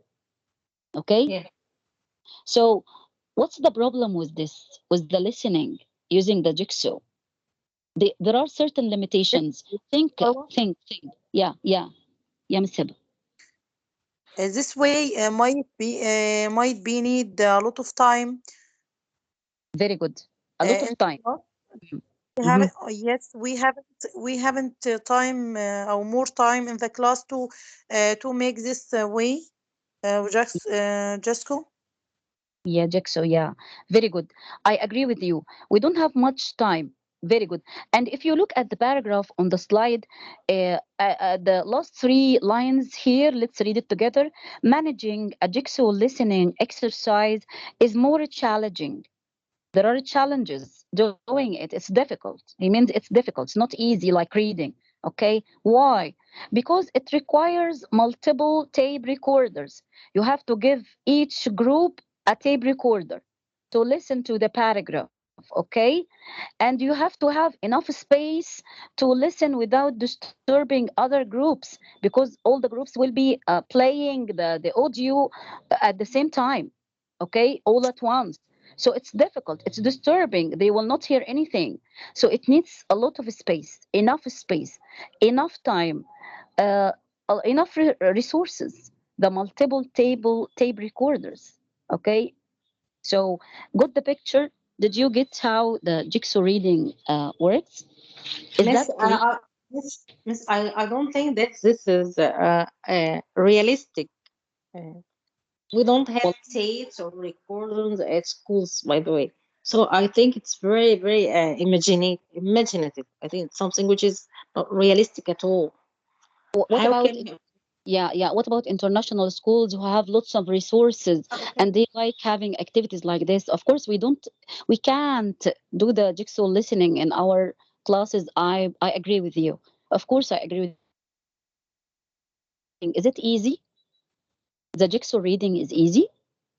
Yeah. Do you find it easy? I find it easy myself, and I will apply it inside my class, inshallah, when we are back to school in the second term, because I really liked it and I haven't used it before, and I will, inshallah, use it and tell you how it went. Okay, but listening, of course, I'm jigsaw trying. listening is, yeah. Okay, I Mm. will try it, and I will see if it does work or not, and we will discuss it formally. Very good. You are giving us a good idea again of the module. You have to test it, you try it, you see what are the merits and demerits of it. Does it suit your kind of your learners? Do they find it enjoyable, fun? Does it meet the learning outcomes? Did they like it? You didn't like They didn't like it. You just have a bank of activities that are tried and tested, and you just use them later on, when they have been familiar with them, and they know them well, and they enjoy them, and they best suit the needs of my learners, the levels, the ages, the learning outcomes, the resources I have, everything, the time, even the time. Okay, thank you very much. You're very, very cooperative today. I like your mind today. Let's move on to role play. I have to ask you, do you want to have a break now? We can have a break now if you are tired, and we come back again to complete the session. No. Let's Yes. continue, Miss. Let's Yes, want to continue break. and finish. Want to عشان break. you want a break? You are tired? لا أنا want No. to pray Yes. to pray المغرب. To pray, yeah, to pray. Yeah. I haven't prayed the sunset. I haven't performed my sunset prayers. Yeah. So we go now. Don't leave the meeting. Just put the device aside. Okay.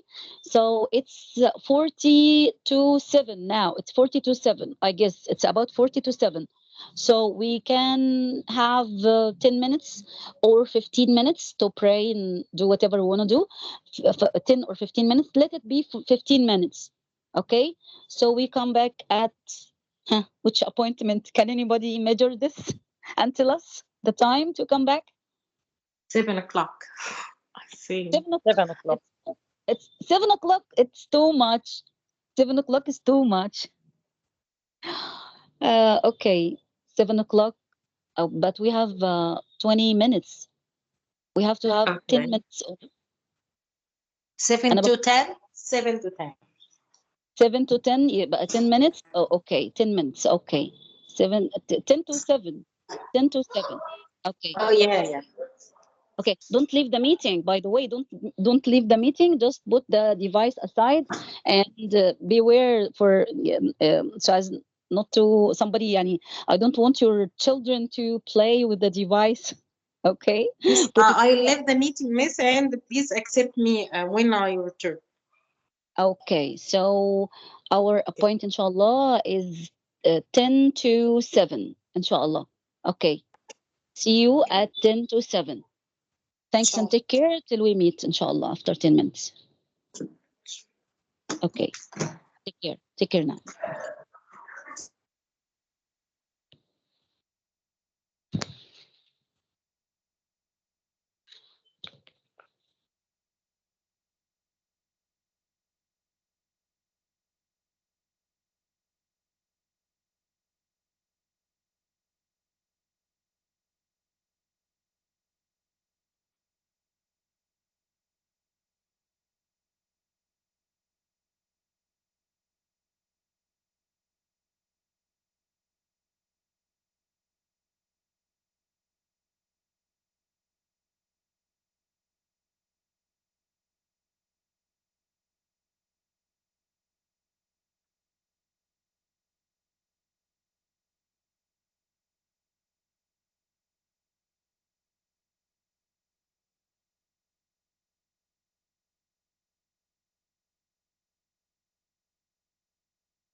I have a problem in the sound.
Okay, guys, we are back.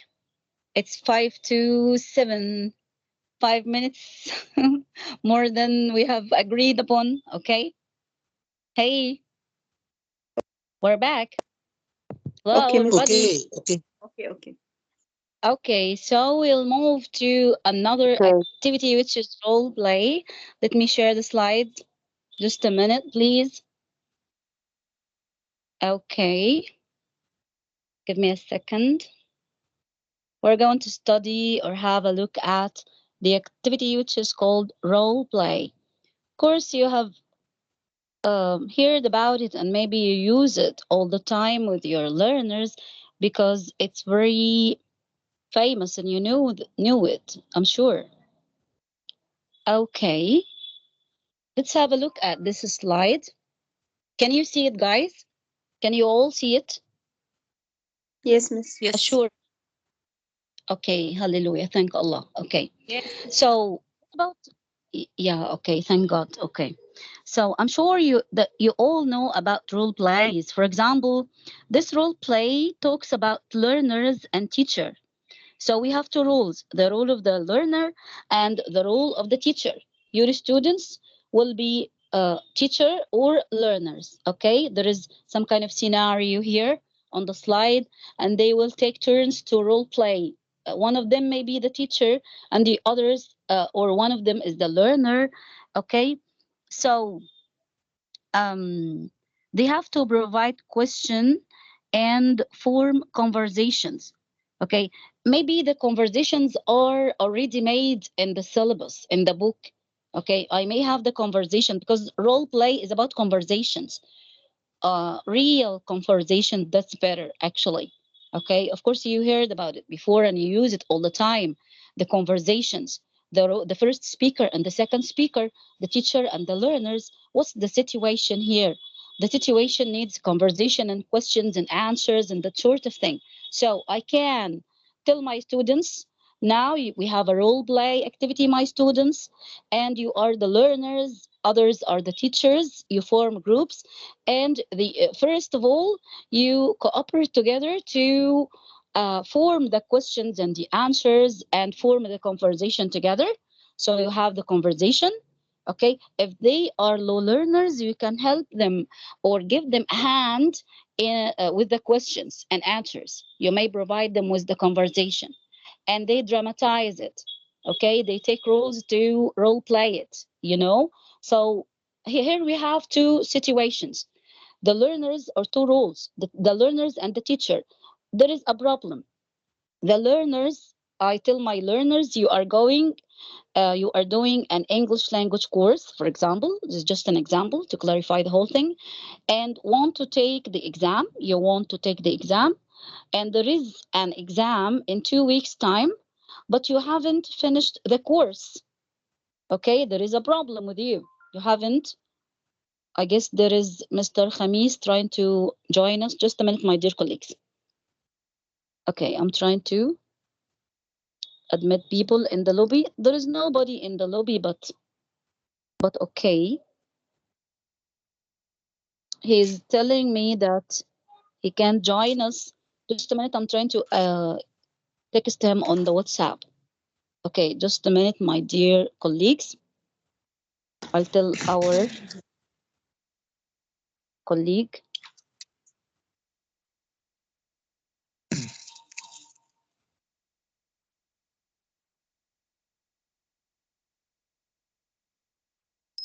I'm just texting him on the WhatsApp group so that he can join us. Okay, Mr. Khamis.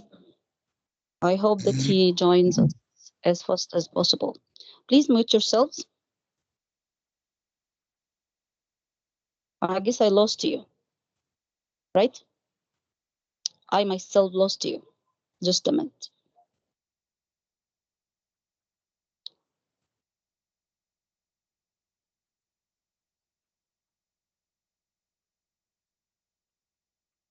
Okay, can you hear me now?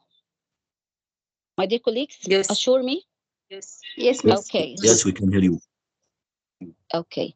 Yes. Back to the role play. Okay. Back to the role play. I'll show the slide. Give me a second.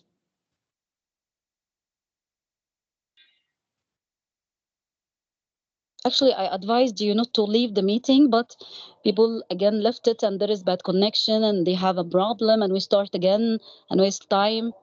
Actually, I told you, Allah is great. Okay. So back to role play. I was trying to tell you that there is a situation, for example, the learners have a problem. They pretend to have a problem. Okay, you are doing an English language course and you want to take the exam. There is an exam in 2 weeks time, but you haven't finished the course. The next exam is in 6 months time, but you don't want to wait. You want to do the exam soon. You would like the teacher to give you extra lessons, so you are ready for the exam in 2 weeks time. So this is a problem. Okay, this is a problem with the learners. Okay, so what's the role of the teacher? Here, the teacher has another problem. Okay, you are the teacher of the English course. The course ends in 1 month.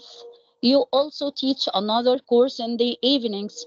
You don't have much time or free time, and you don't really want any more work. So, you, the teacher, and the students, you have to form the conversation, and you have to act it out. You dramatize it, you personalize it. Okay, and it's better if you choose conversations that are real, more like real lives, real situations, and they are dramatizing these situations. Okay, they have to be aware of the realistic issues like in shops, clinic, and so on. And it's important that you give them the functional language they need to communicate with people in the real world, right? So this is role play. We have two rules. I am, my dear students, I am the doctor, I am the physician, and you are the patient. What's the conversation? Okay, my patient, what's your name? My name is Rasha. Okay, what's wrong with you? How do you feel? What's your problem?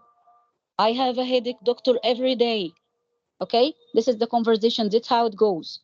We form the conversation, or maybe when my learners are low grades or low learners, I just help them with the functional language they need, giving them the questions and the answers or the conversation. Or maybe the conversation is ready, I have it in the book, and we just dramatize it, forming groups, speakers, roles. Okay, and they traumatize. So this gets them to speak in groups. They gets the students who don't speak or are reluctant to speak to share with me. Okay, it's very interesting. So I'll ask you again, do you use role plays in your classes? How do you use them? Maybe you use it differently. Just tell me about it, your experience. Huh? Do you use Okay, role play Miss. in your class? Yeah, go ahead, Miss I Huda. use Okay. it in conversation, in fact, and in especially conversations in stories, like Treasure Yeah, Island. yeah. Even stories, very interesting, They wonderful. they dramatize the dialogue, which that going on between the among characters inside the story, and it's something which is very interesting, in fact. Very good. I like it. I like your experience, actually. This is very interesting and integrating to your learners. You get them to speak and dramatize and act these roles. Thank you very much, Miss Huda.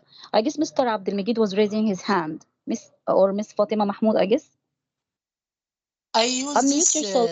technique. Okay, Mister. Okay. I use this technique when I teach when I teach reading text. I ask my students after I read the text, what do you understand from what I read? And ask them to Okay. tell me what they can understand. Is this role play or these are checking understanding questions? These are post reading questions, checking understanding questions. Okay, I have to tell you Yes. that this is not role play. Your role play is having to dramatize or personalize a situation in real life. For example, I'm the customer, and I'm trying to the shops to buy pants, for example, like what you have seen in the video I provided you on the WhatsApp. I provided you Yes. on the WhatsApp with video, people trying to buy, I guess it was fruits like this. Okay, do you remember? Yes, miss. Yes. And one of Yes. them is the seller and the other is the customer, and they have a conversation together, a lively conversation, right? It's enjoyable. And you can do it with many ages and levels. And it's low Yes. preparation, doesn't need preparation. Just we provide the functional phrases, clarify any vocab, any structure. That's it. Very easy. Miss Fatima, you have something to add? Go ahead. Yes, Miss Okay, go Marwa. ahead. Yeah, okay. Uh, I sometimes use it in teaching a conversation in primary six in the unit of the restaurant, and I sometimes act the conversation with the students, then ask two students to come and act it will as I act it with their friends. Very good. That's it. That's it. That's role play. That's it. Very good. Thank you so much. I'm glad Thank that you use it all the time. Thank you so much, my dear colleague. So the next activity is find someone who. Find someone who is maybe you don't use it. You don't usually use it, but we will be exposed to it and understand it. Allah is great. Just a minute. I'm trying to show the slide here. What was it? It's find someone who. All right. Have you ever heard of find someone who? Have you ever used it in your No, class? no, Miss. Marwa. Yeah, me neither. Me neither, actually. But I will use it later on, inshallah. I learned it and I will apply it because I like it. So find someone who actually one of the most commonly used activities because it can be used to practice all the tenses and different kind of vocabulary. It's used for grammatical rules, which are tenses, all kinds of tenses actually, and different kind of vocab. Okay, it's very versatile. This is the way we do it or set it up. I will tell you. We have a table on the slide, as you see. We have a table like this. Find someone who, for example, has been abroad. Has been abroad. This is present perfect. If you are teaching present perfect, this is the grammatical rule or the tense that I'm teaching. I just give them the prompts like this in the table. I draw the table on the board, maybe, and I and my students change the prompts here into questions. Okay, yes, no questions using the helping verbs. So if we are teaching present perfect tense, so the questions will be in the form of the present perfect tense like this. Find someone who has been abroad. It will be, have you been abroad? Have you eaten something strange? Have you won a competition? Have you ever done a dangerous sport?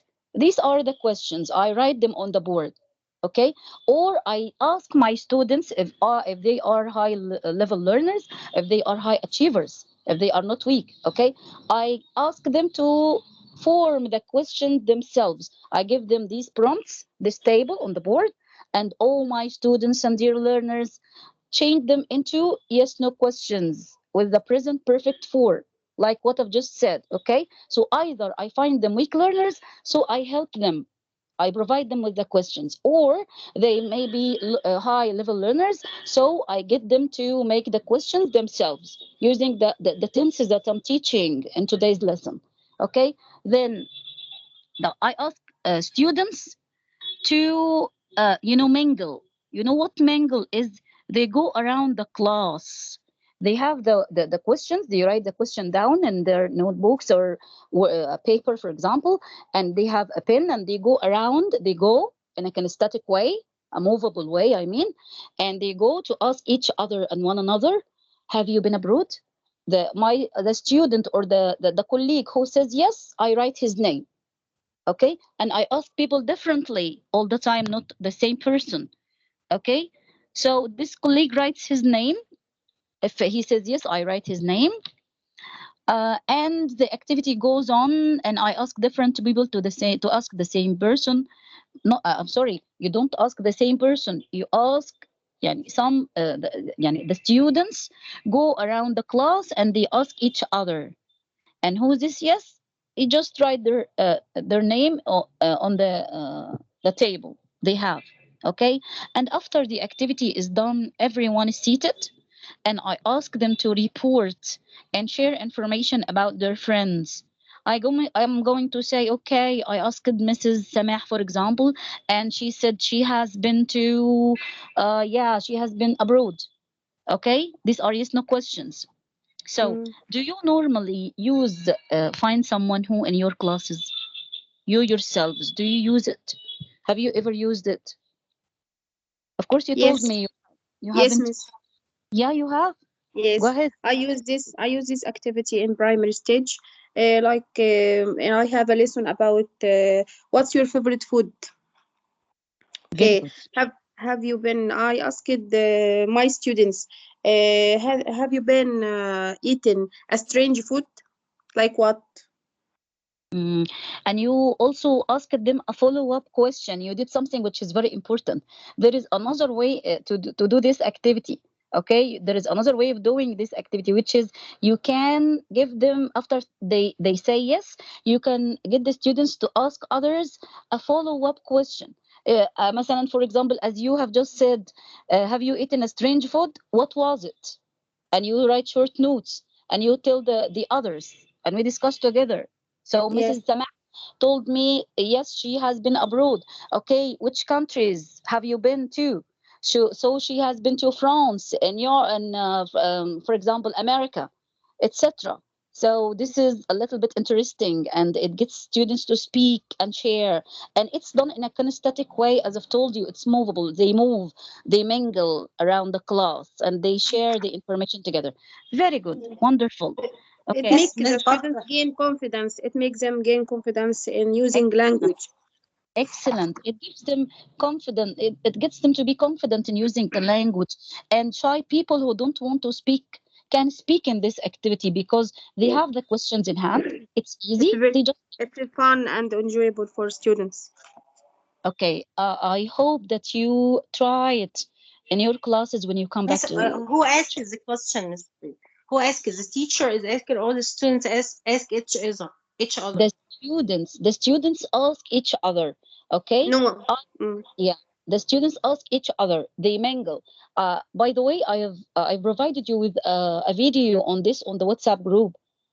Okay, the teacher just clarified the task, and the lesson was about the present perfect tense, and they formed the questions together, and they had to mingle to move around the class and ask each other and write down names and etc. This is very enjoyable. Okay, I have to tell you something that they can later on practice again the grammatical structure that is used here. It may be present perfect, it may be past tense, it may be new vocab, it may be food, like our colleague has just said. Okay, many. It's versatile. Versatile means it has different purposes and uses. Okay, I'm Okay. following. If you have something to add. Okay, Thank so you. let's Thank move you. on. You're welcome. Thank you so much. Actually, this activity lends itself to practice many language points. In case of having low level learners, as I've just told you, you just give them the questions and only ask them to do the speaking part.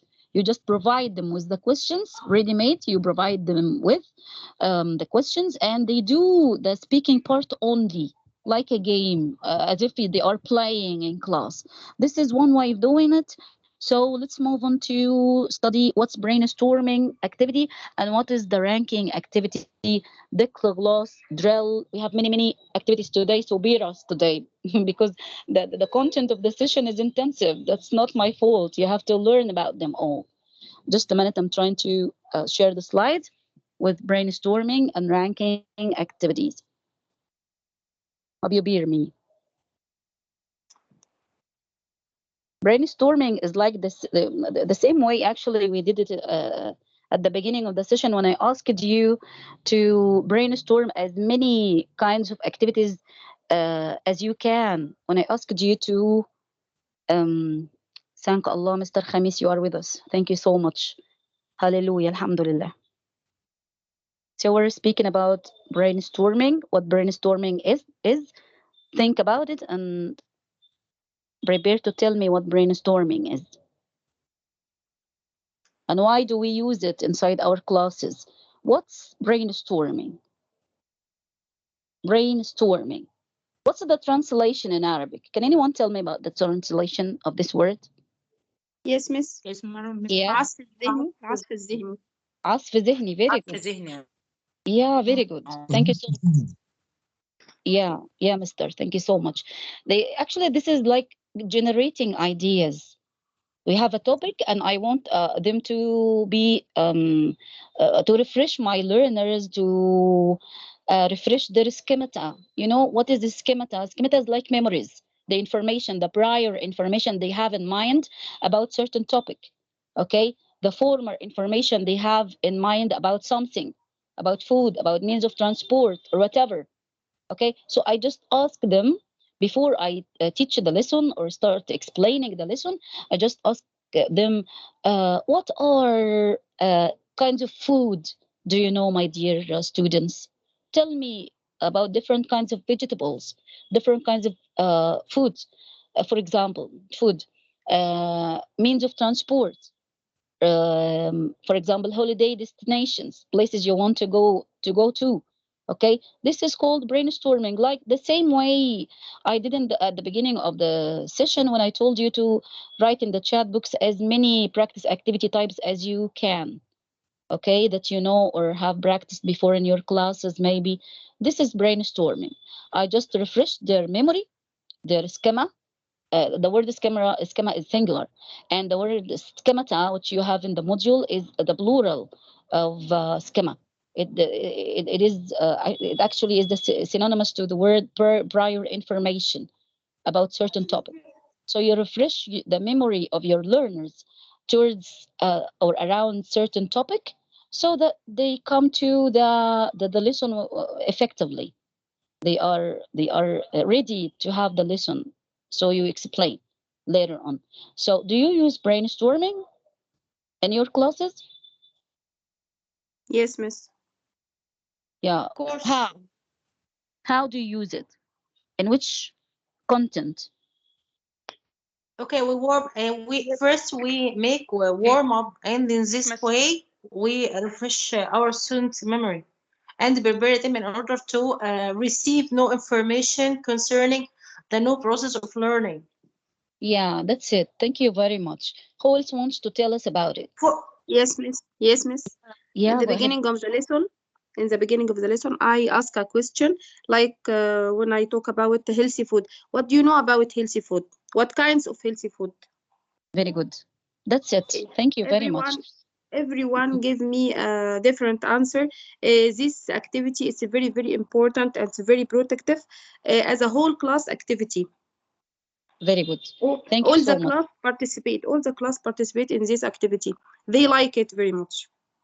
Thank you so much. It's a oh, dynamic actually and stimulating. It's a stimulating way to lead learners into a topic. Very good. Thank you very much. Let's move on to the ranking activity. What is a ranking activity? I will tell you. Just give me a second to share the slide here.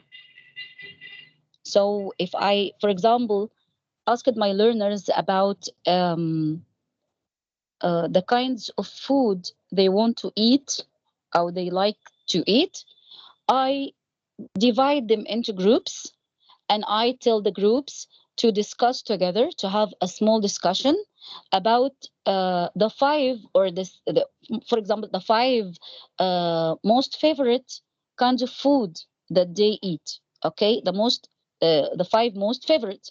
So they discuss together about number one is blah blah blah, number two is so and so, number three, number four, number six, or number five.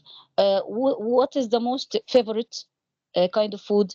What's the second most favorite kind of food? What's the third kind most favorite kind of food? This is called ranking activity. I rank. I give them numbers. What's on the top of the numbers? What's the most preferred kind of food? Okay, like this. It's important because they speak together and they have a discussion about what's important, what's the most important, what's the least important, what's the most favorable, what's the least favorable, that sort of thing. It's very easy. Okay, so after you brainstorm a topic, okay, or for example, if I am brainstorming the types of activities, okay, so I tell you what are the types of activities. Provide me with lots of practice activities, as much as you know, as many practice activities as you know, okay, and you write five kinds of activities. So again, after this brainstorming, I tell you what's the flexible activity of these five activities that I can adapt and change and modify to suit my learner, my learning needs and objectives. What's the most flexible one? What's the least flexible one? And you have discussion and you go to decide. So you think, you discuss, you speak, that sort of thing. It's very enjoyable. Okay, so if, for example, you can ask them to rank the destination, the holiday destinations that they may dream to go one day. What are the most three favorite holidays or holiday destinations? Number one is your most favorite. Number two, you have the second most favorite destination, for example. Number three is the third most favorite. So ranking in groups creates lots of discussion again, and it's really nice activity to be done in groups. Okay, is this kind of activity clear? So we just brainstorm and we rank, brainstorm and we rank. If we have things, we just order our priorities, as we say it. We order our priorities, one, two, three. What's the most important? What's the least important? And we discuss together. Okay, is that clear, my dear Okay. colleagues?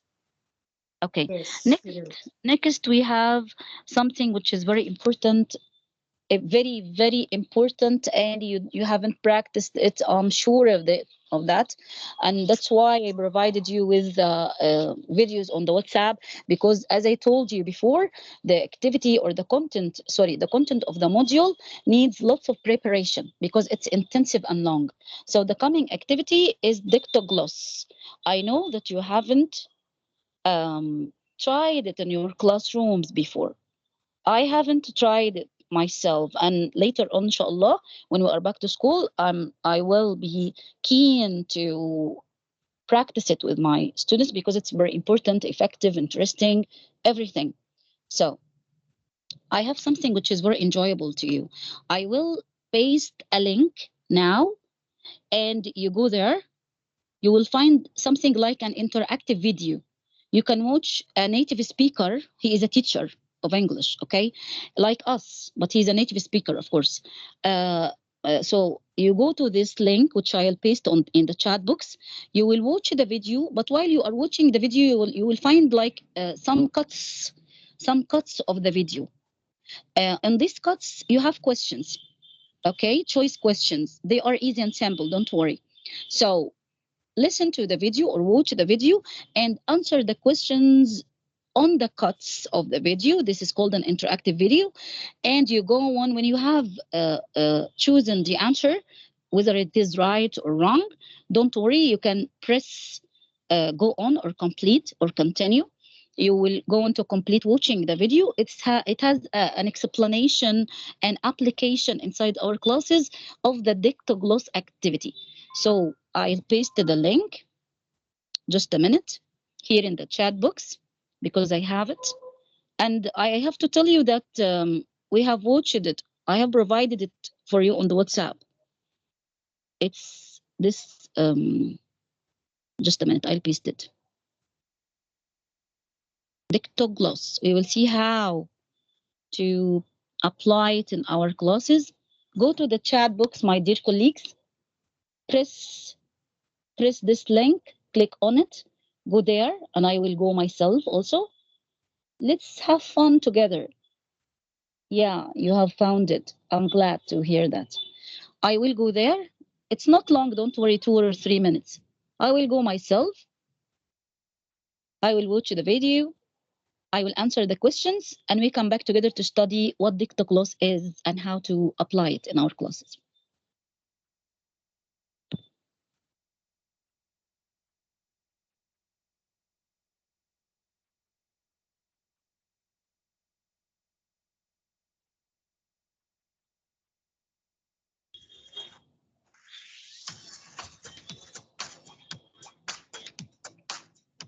The next activity is a great one to get the students concentrating and really helps them to focus on a particular language. The model sentences from the Gateway Grammar Guides are ideal to use. We're going to do an activity now which is like a dictation. It's a little bit different. I am going to dictate one long sentence to you, but it's important. When I dictate the sentence, you cannot write anything. When I finish, you have to try and remember what I said. It might be difficult, but don't worry because we'll do it. Okay, so let's see how much. Ready? Although I've already been to the States twice, I haven't visited Hollywood yet, despite the fact. Go. Do what you do another. It's a good idea.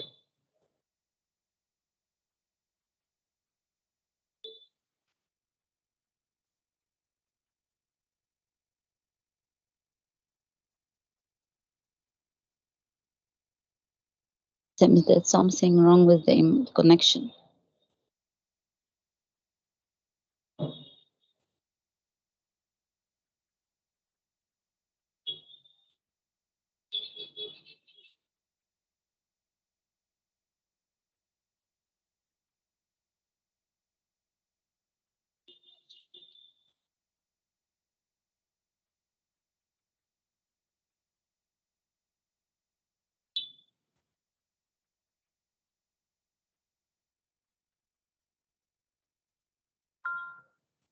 There is a bad connection. Me too. Yeah, me too. You can't. So you can't complete the. Mr. Ahmed, there is a bad connection. With all people, bad connection. Come back to me. Okay, God help us today. Me too. I have to tell you that me too, yeah. Miss Ines, yeah. Okay. Don't worry, let's do it together here. Bad connection, Miss Amir. Okay. I have a bad connection too. God be with us today. All right, let's discuss it here together. We already saw it before. Yeah, you have already seen it before on the WhatsApp group. Hallelujah, Alhamdulillah, that I put it on the WhatsApp group. Yeah, Ahmad Zidan is me, Miss Marwa. You Mrs. Samah, yeah, okay. Okay, Miss Samah, okay. There is bad connection today.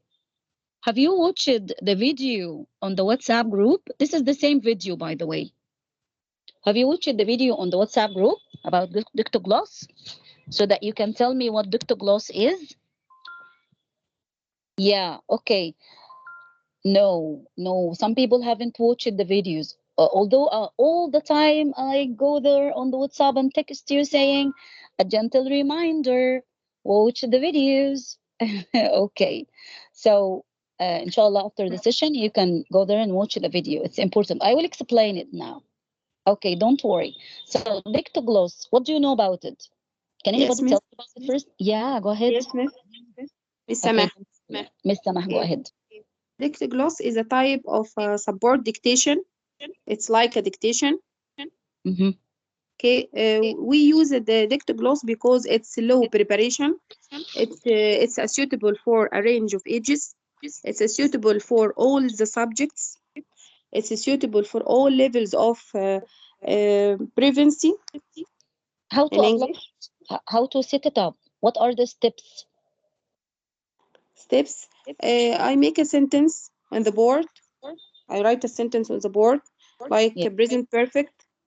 No, I don't write it. And I don't write it. This is dictation through listening. Yes, I dictate the students a sentence. Mm-hmm.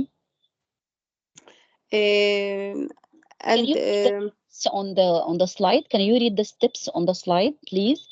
What are the okay. steps? These steps we have. Yeah, please read Okay, them. the teacher reads a short text to the learners who just listen. Mm-hmm. Number two, the teacher reads the text again, and the learners take notes. Mm-hmm. Then they work in groups to recreate the text from their notes. So that's it. That's it.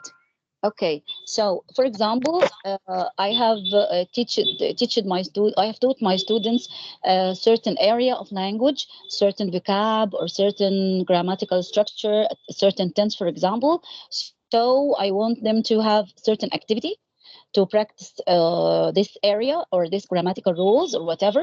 So dictogloss is a good choice. It's actually a very flexible type of dictation, which involves listening to the teacher, speaking in groups, writing, and checking. How to do it? We have groups of students. Okay. I am the teacher. I read a short text, a couple of sentences, for example, or a short paragraph, a very short paragraph to my learners. For the first time, they just listen. They don't write anything. I just read it out loud once, and they just listen. Or maybe I play an audio. Okay, I play the recorder, having those couple of sentences or the very short text. Okay, they just listen for the first time. I read it again. This is the second time, and they take notes. They write the keywords. Okay, and that's it. They work in groups. Number three, step number three, they work in groups to recreate or reconstruct the text using their own words or even using the same words that they heard from me. Okay, this is dictogloss, like a dictation. It has actually a good practice of the listening skill. The students listen to me or to the audio. Okay, they speak. They practice speaking in groups. They discuss together, trying to construct or reconstruct the text. Okay, or the couple of sentences using their own words or the words I've just said. They read the sentences they wrote, they and their mates. Okay, and they write, of course. So the four skills in just one activity. It's very interesting and it's integrating to your learners. So this person, okay, gives us tips or pieces of advice on how to use it. He tells you that you can check the group's texts by doing something like this. Volunteers, one of your learners, for example, can write the text on the board, sentence by sentence. This is after they have reconstructed it. Okay, after they had reconstructed it. Okay, you have to know this. While their classmates make any necessary corrections. The learners don't have to use exactly the same words, but their writing must have the same meaning and be accurate. Okay, that's exactly the same way as applied in the video I provided you on the WhatsApp group. The teacher asked the students, my students, you will listen to two sentences, a couple of statements, and you have first time you just listen. Secondly, take notes or write the keywords. Afterwards, work in groups Miss to, Marwa? yeah, yeah, Miss Hiba. Yeah, go ahead. I'm here. Okay, so they discuss together to form or reconstruct the text which has certain contents, certain content, or certain grammatical rule of my lesson. Okay, and people can go on in front of the class to write it on the board after they had finished. Sorry, and they write it on the board and they make together. The whole class makes the certain or the necessary corrections and they discuss together and later on we can comment on that on the content or the structure or the grammar that the two sentences discuss. Okay, is the dictogloss clear?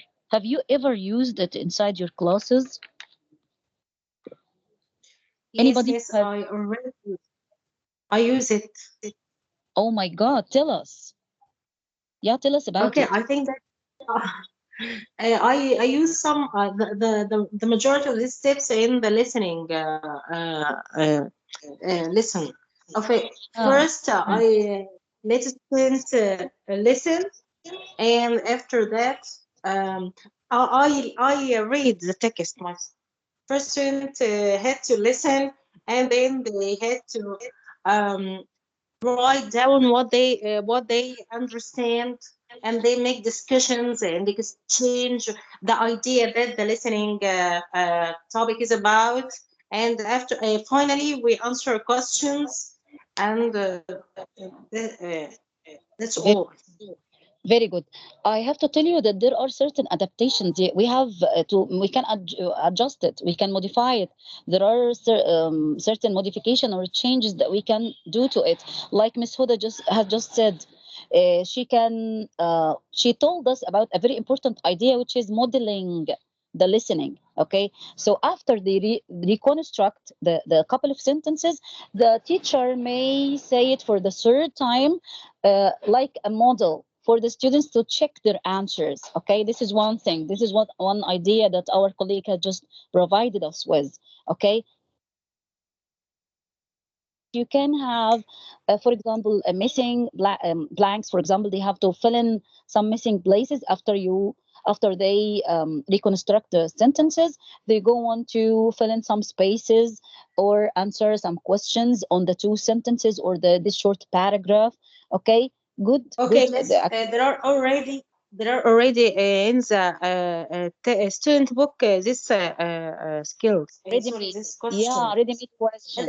At the end, Ready-made. they answer student book questions. It's related Yeah, to the text they have listened. listened to. Yeah, very good. That's it. Actually, in the listening text, we have something like this. Actually, they can listen to the teacher or the tape, the recorder, for example, and they try to take notes or answer some questions. And but the different idea here is the groups, the working in groups, the speaking in groups, the volunteer who goes to the whiteboard, for example, and the discussion between the mates having or making the necessary corrections. Okay, these things are actually make the activity livelier, more interesting, more integrating to my learners, because they are already accustomed to and familiar with the traditional listening that they know. So this is another way of doing the listening activity. All right, do you find it enjoyable? Will you try it later on, inshallah? Yes. Promise me to try it, okay? Promise me to try it. I promise you to try it I myself think with my I think learn. yes, We I think promise we you. try it for individuals, but it's new for us to try it with the group. Yeah, that's it. So we have to try the other variety of this, the other script of the activity. Thank you so much. Let's move on to drills. And the drills is very enjoyable kind of activity. What do you know about drills? What are the kind of drills? We have some activities here to do together. Just a minute.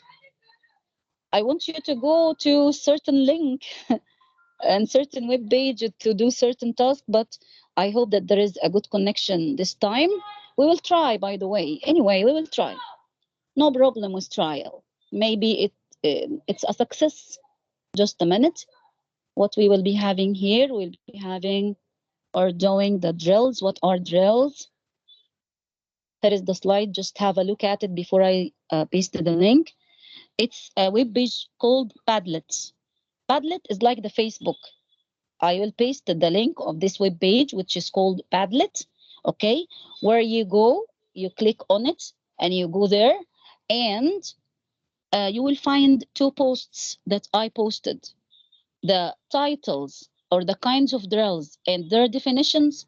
This is one post where you can read and maybe press like or even comment on the post on this post after reading it. Then there is another post on this same page that I will paste its link in the chat box, inshallah, right now.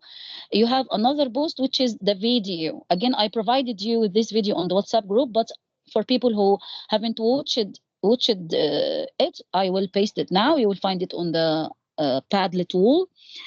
Uh, just a minute. I will paste the link, which we will try. Anyway, we will try. Just a minute. Allah be with us today with the bad connection, but inshallah, everything is going to be okay.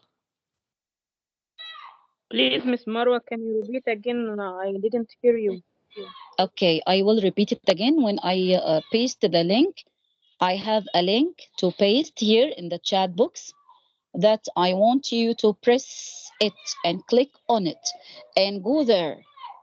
you will find a web page having two posts. One of them is about the kinds of drill and their definitions.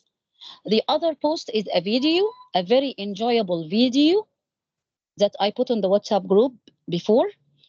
I want you to watch the video and read the post and come back to me so that we have a discussion about drills here. Can you see the link in the chat box? Go there. Just go have a look in the chat at the chat box. And do you find it? Assure me first. Do you see the link?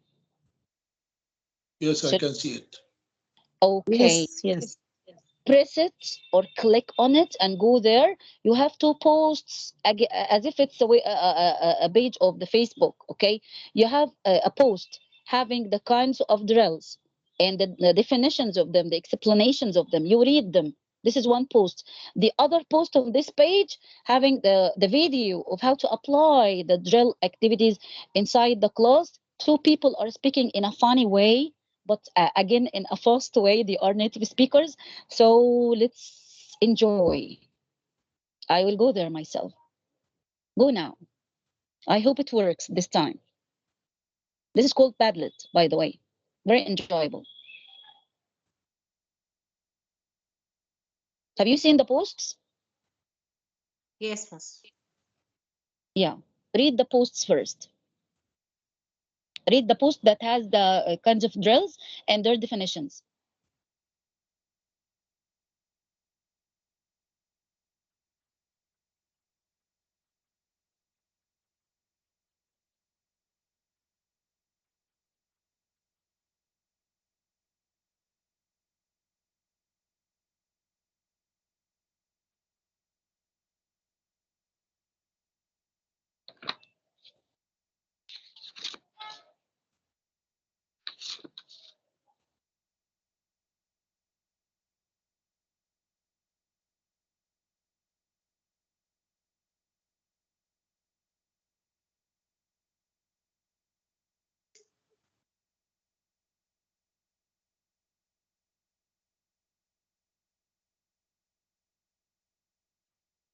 Now watch the video.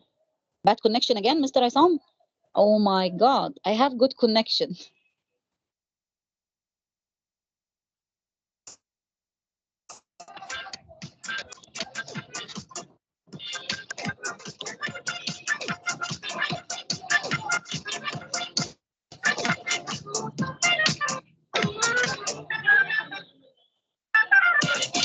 Hello and welcome to the Teachers Room, the show that's by teachers for teachers. I'm Sean. This episode's topic is Drilling is repetitive oral practice. that means Banana. banana. See, it focuses on accuracy and provides a model for students. Exactly. Problem is it can be a bit boring and repetitive. So let's look at some ways to liven up drilling. So the basic drill is a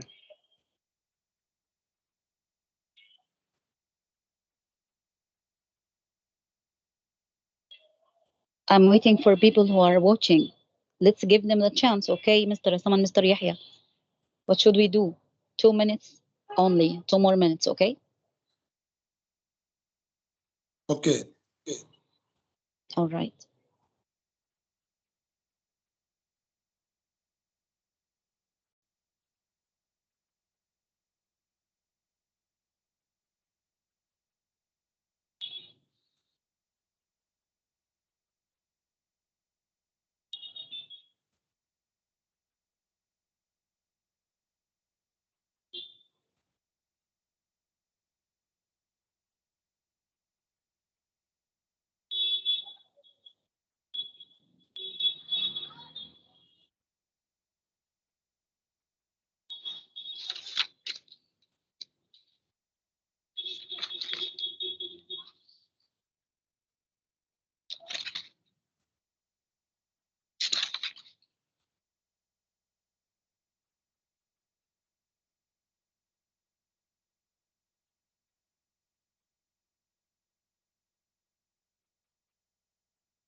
Okay, have you watched it?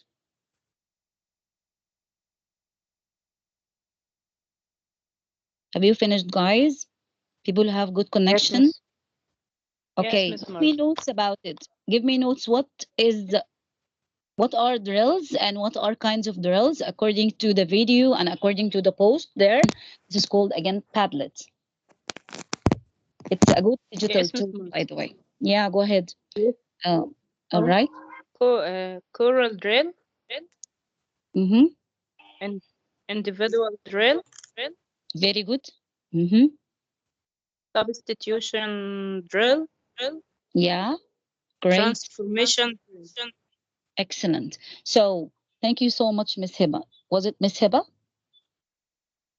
Miss Fat. Yes, Miss. Miss Fatma. Okay. Thank you so much, my dear colleague. Thank you so much. What's an individual drill? Who can tell me about Yes, it? yes, Miss Marwa. Okay, go ahead, but just introduce yourself because I don't see the names. Miss Heba. Okay, Miss Hiba.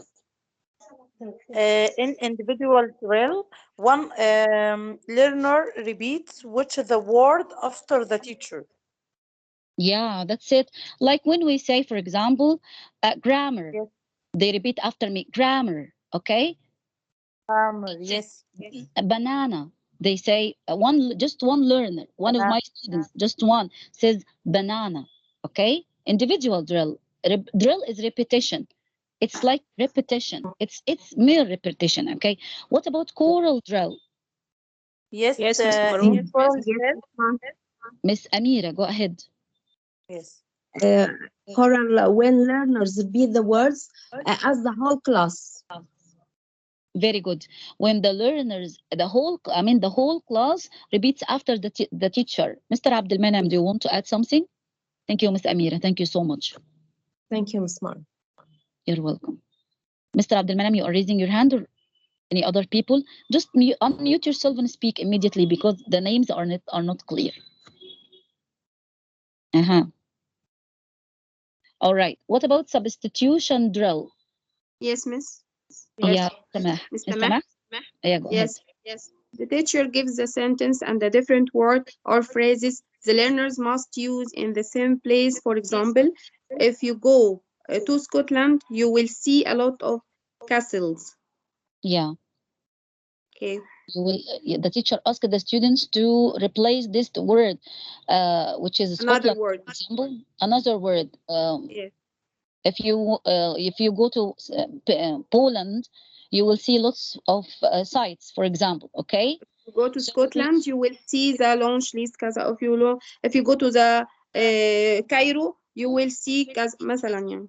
For yeah, example, good. Yeah. If you go to Cairo, you will see the pyramids. If you go to Cairo, you will you go see the castle. If the you tower.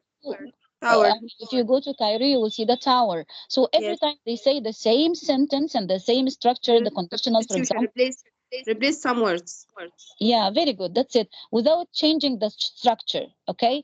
What about the transformation drill? Thank you very much, Miss Samah. What about the Yes. transformation Yes. drill? Yes, Yes. Ms. Mar. Yes. Okay. Who is it? Miss Amir, Miss okay? Fat.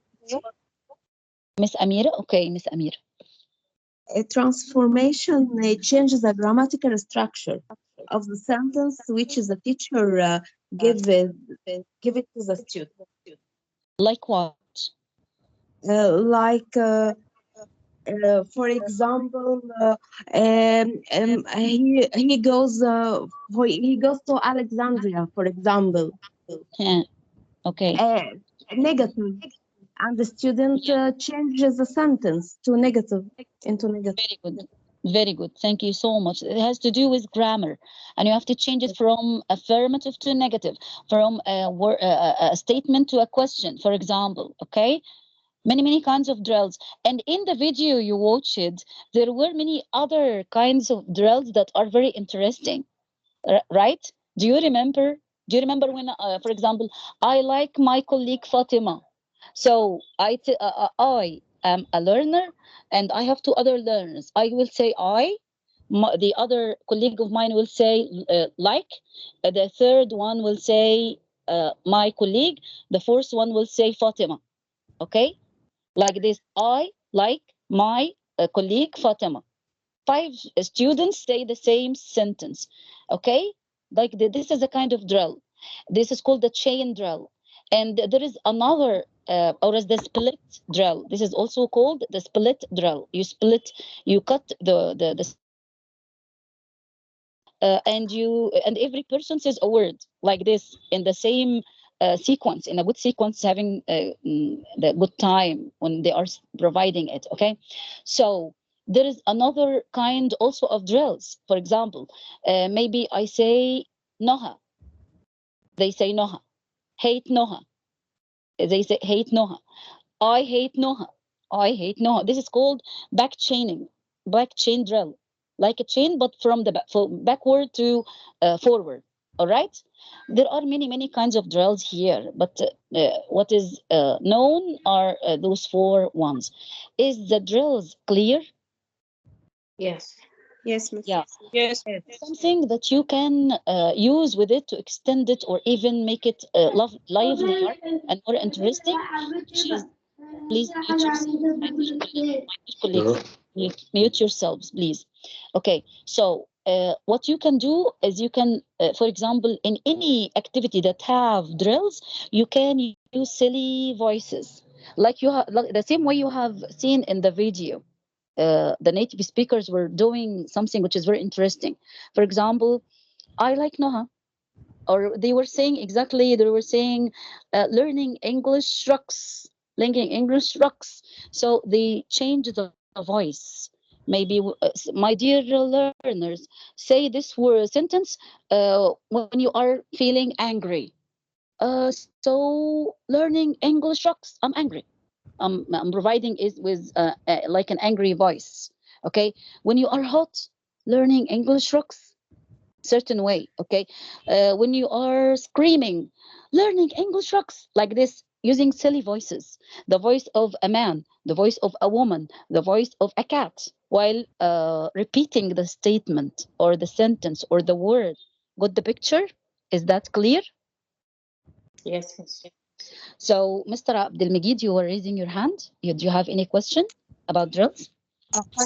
I wanted to understand what's the difference between number B and number C. Okay, on the slide we have, there is a problem. This is a kind of a printed mistake.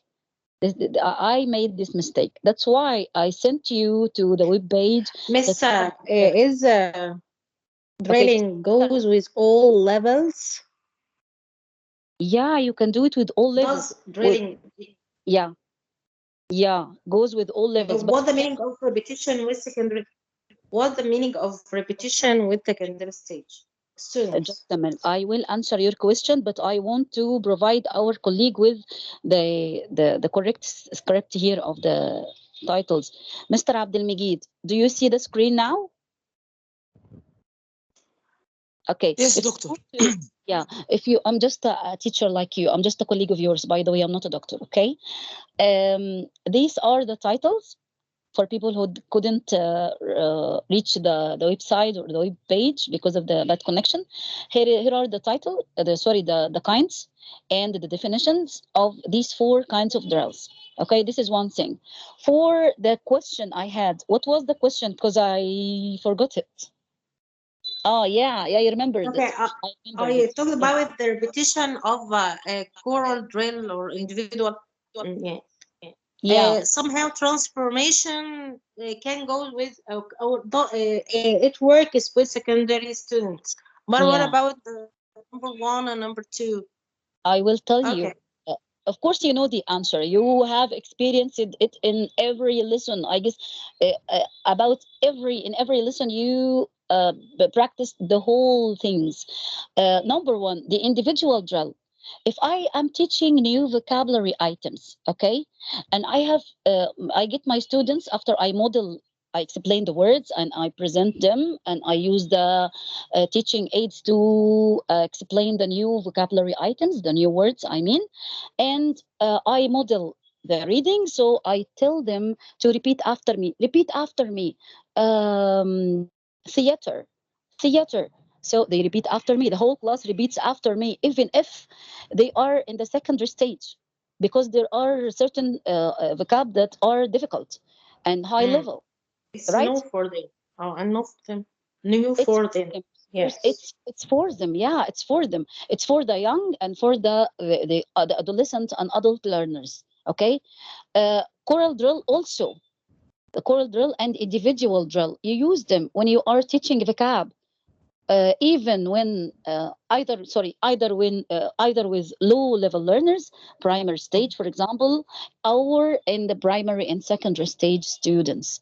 Okay, this is with the teaching of a cap.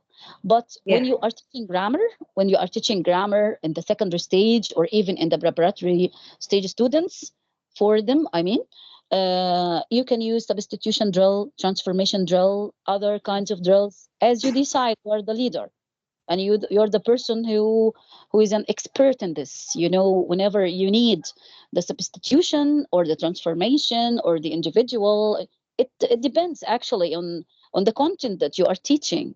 Clear? Is Yeah. that clear? Yeah. Yeah. Okay. It's clear. Okay. Okay, thank you very much. Those have been the kinds of activities that we have been studying.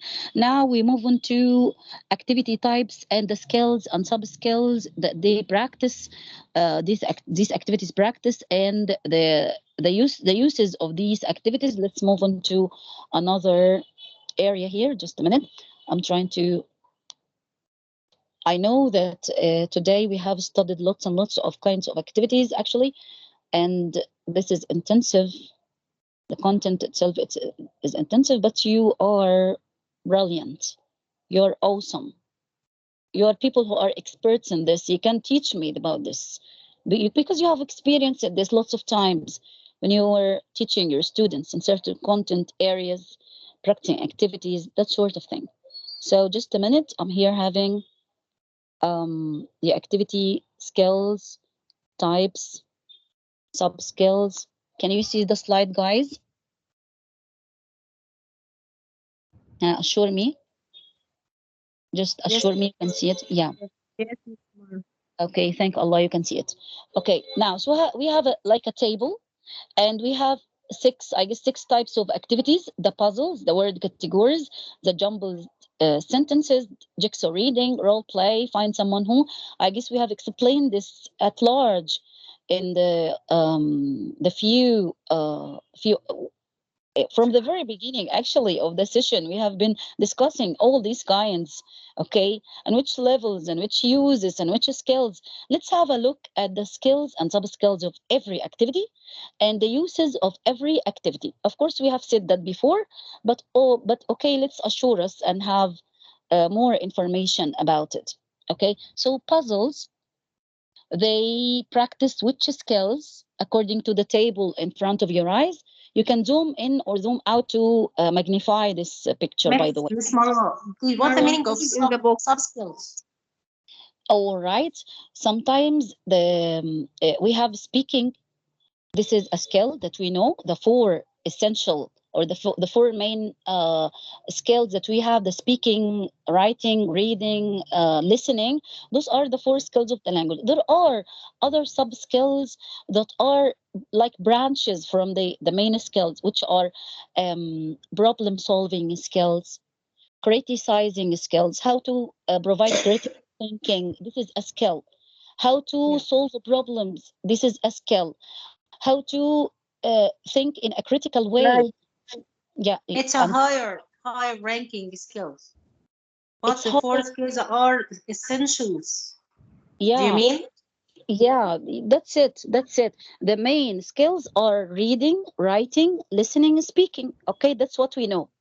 There are other skills: the skill of thinking critically, the skill of problem solving, how to think of a puzzle and find the solution. I told you about this before when I was Yeah. trying to tell you that puzzle activity is an activity that practices the high order thinking skills. Do you remember? Yeah. Yeah. yes. Yeah, I said it before and I clarified it at large when I was telling you about the hots and lots according to Bloom's When you taxonomy. are studying Mm. Yeah, lots Bloom's and taxonomy. lots.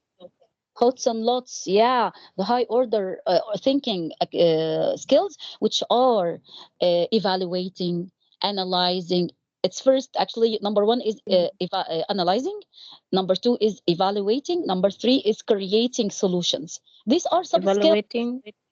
Evaluating, number one, analyzing the situation, analyzing the problem. Okay. Number two, evaluating the problem.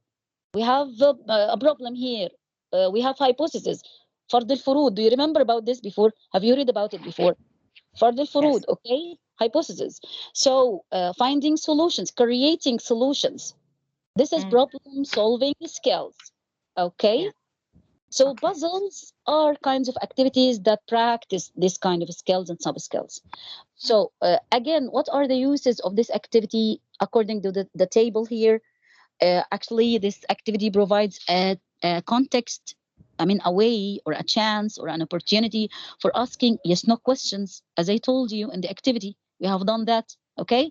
It can develop problem solving skill. We said that. Okay. What about word categories? It practices vocabulary, of course, because we have chords and words and that sort of thing. Reading, they read. Speaking, they speak and discuss and order the chords. Okay. What it is used for, this activity, what is this activity used for? It is used for checking or reviewing the understanding of vocabulary. Okay, it's all about vocabulary in the first place. Activating vocabulary before reading or listening activities. I may give them the chords, and my dear students, put the words that are about food together, because we are having a passage about food. Okay, like this. Is that clear, my dear colleagues? Yes. Okay. Yes, Miss. Okay, moving on to the jumbled sentences, which we have practiced and discussed at large. So it practices reading, speaking. Those are two skills, because students have to order the sentences or the words or the letters, that sort of thing. So they read, they speak, they have a discussion to find the correct answer. Okay, the words or the words on the cards or the sentences on the cards may be concentrating on grammar or in vocabulary, new vocabulary items, for example. Okay, what are jumbled activity or jumbled sentences used for? They are used for developing understanding of a text type. Okay, input knowledge, information, what a ranking activity is. Okay, you need an explanation for this. If you look at the booklet you have, the teacher or the author of the book has explained the steps of a ranking activity in the form of a jumbled sentences activity. I want you, after the session, inshallah, or in the coming few days, if you are trying to study the content of the session, have a look at it. He tried to give us input knowledge or information about what a jumbled sentence activity is, or sorry, what the ranking activity is in the form of sentences, and we have to order them like a jumbled sentence. Okay, so he's giving us information about a new activity in the form of another activity. All right. So this the jumbled sentences can be used to input knowledge or information, for example, about what a ranking activity is, like what he has done in the booklet you have. Okay. What about the jigsaw reading? We explained this at large, actually. It practices reading because they read, they speak in groups. Okay, if you remember, they speak and try to find and answer the questions that I gave them about certain paragraphs or centered parts of a text. They listen to their colleagues speaking in groups. So they listen and they speak and they read and they write the answers, على فكرة, by the way. Okay, they summarize the text by answering or providing the answer to these questions that I put them, that I gave to them. Okay, and it also practice vocabulary. Why? What it is used for? The jigsaw reading. It's used for developing oral communication skills. They speak and they discuss. Okay. They developed understanding of a text cohesion. They know how the text goes. speak about Cairo, it then moves on to speak about Sharm Sheikh. Then it is ordered in the way that it speaks about the activities in Cairo, then the activities in Sharm Sheikh, how the whole text goes. Okay, it can be used to input knowledge or information about drills, for example. So if I am explaining the kinds of drills to you, my dear colleagues, for example, I can put it like four. Every paragraph is on a kind of drill, and you have to read about it and answer some questions and discuss together. Okay, and I regroup you and I regroup you, so that we have new groups who have read about different kinds of drills and they share together and that sort of thing. Okay, do you remember when I explained this kind of activity, the jigsaw reading? Okay, are you following me? Yes, miss. Yes. Okay. Yes, Miss Marwa. So we go on to read about role play and what the skills and sub skills. Find someone who the skills and sub skills. Is there any problem with this activity or the information in it? Do you find anything that it is difficult or needs elaboration or explanation? Just tell me. Is No, that it's clear? clear. Yes, it's clear. Okay. Thank you so much. So let's move on to another activity here. It's a bit different. We're going to complete the content of the module, which was actually intensive today. It needs to study.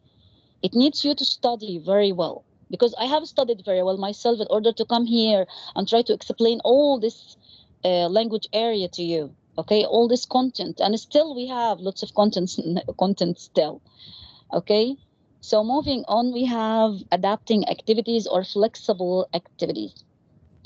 A very important topic again, but we will have a discussion together.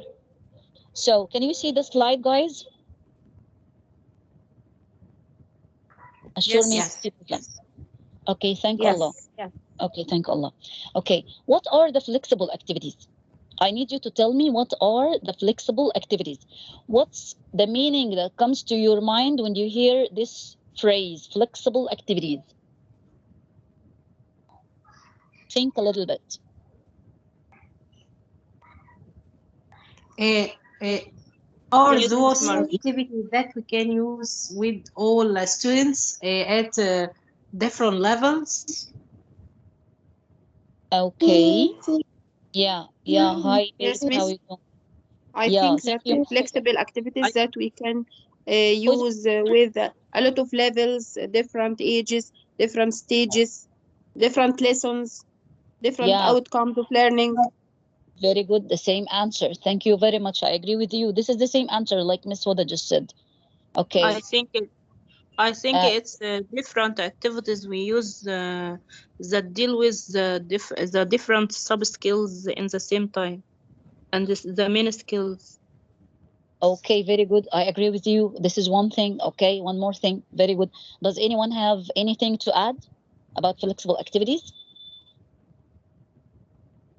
Okay, very good. I agree with all of you. So we have to read these three statements. Now you read it, you read them, and these are like teacher comments on what are the flexible activities. Okay, read the three comments and tell me which one is the most favorite, your most favorite, or the most correct one according to your viewpoint, and why. So read the three and let's have discussion together. You have 2 minutes to read. Okay, go ahead.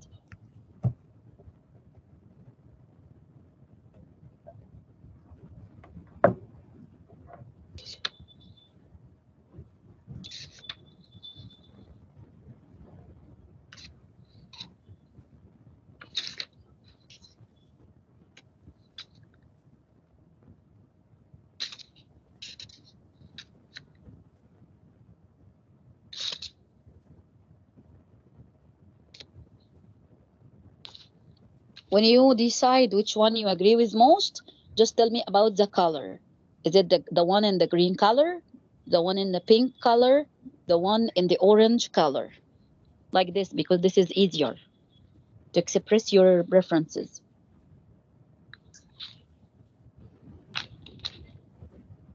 Maybe you agree with all of these Maybe you don't agree with any of these. Mr. Abdelmanem, you are raising your hand. Go ahead. Go ahead, my dear brother. If you have something to say, or maybe somebody else is raising his hand.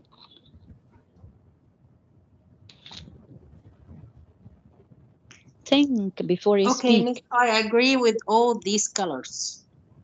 Yeah, I agree with you Hello? actually, Mr. Yeah, thank you, Miss. Who was speaking now? Miss Huda, right? Yes, yes. Yes, Miss Huda. I know you from your voice actually. I don't see the name, but I know you from your voice. Thank you very much. So, Mr. Who was speaking? Mr. A male colleague of mine. Yeah, Mr. Abdelmanem or anybody else? Yes. Yeah, Orange go ahead. and green. I agree with them. Yeah, Mr. Abdelmanem Orange. agrees. Yeah, okay. Agree and orange. Okay, sorry, green and orange. Yeah, thank you so much. What about the others? What about the others, my dear colleagues? What's your opinion Yes, about Miss them? Marwa. Okay, Miss Huda? I agree with him. Yes, I agree with all boxes. Mm-hmm. Miss Samah Yes. agrees with the orange one, and Miss Hiba agrees with all of these statements. Let's read them together. Thank you so much. Thank you very much, Miss Hiba. Select. Sorry, who is Yes. speaking? Mm-hmm. Okay, mute yourselves if you don't have to say something. You don't have anything to say, just mute yourselves. Okay, let's read them. The first one is flexible activities that we can adapt to use with various levels and different ages are essential when we have limited resources and large groups. Please mute yourselves because we have lots of background noise, okay? All right, thank you. So, flexible activities that we can use, that we can adapt to use with various levels and different ages are essential when we have limited resources and large groups. So, this statement says that when we have different levels, high level learners, low level learners, people who are weak, people who are high achievers, different ages, he means young, adult, babies who are speaking. Babies are speaking. Hello. Stop it. Mute yourselves. Okay. So these activities that can be used with different levels and different ages are essential. They are important. They are flexible. And sometimes we have limited resources. We don't have much time. We don't have much space. We don't have much resources, supplies, everything. Okay. So we need certain activities to suit the learning outcomes, but with these specific circumstances, the levels of my learners, the ages, the resources, the large groups of my students. Okay, so I agree with the green, the orange one, of course. What about the pink one? Let's read it together. We need activities to practice speaking, listening, reading, and writing that we can use with all our classes. Of course, this is true. Who disagrees with this statement so that he can unmute himself or herself and tell us why to disagree with this statement? Whoever disagrees with the pink one, tell us, please. Mhm. People who don't have to explain their opinion, just mute yourselves, please. Do you have anything, or you agree with it? And speak. Go ahead.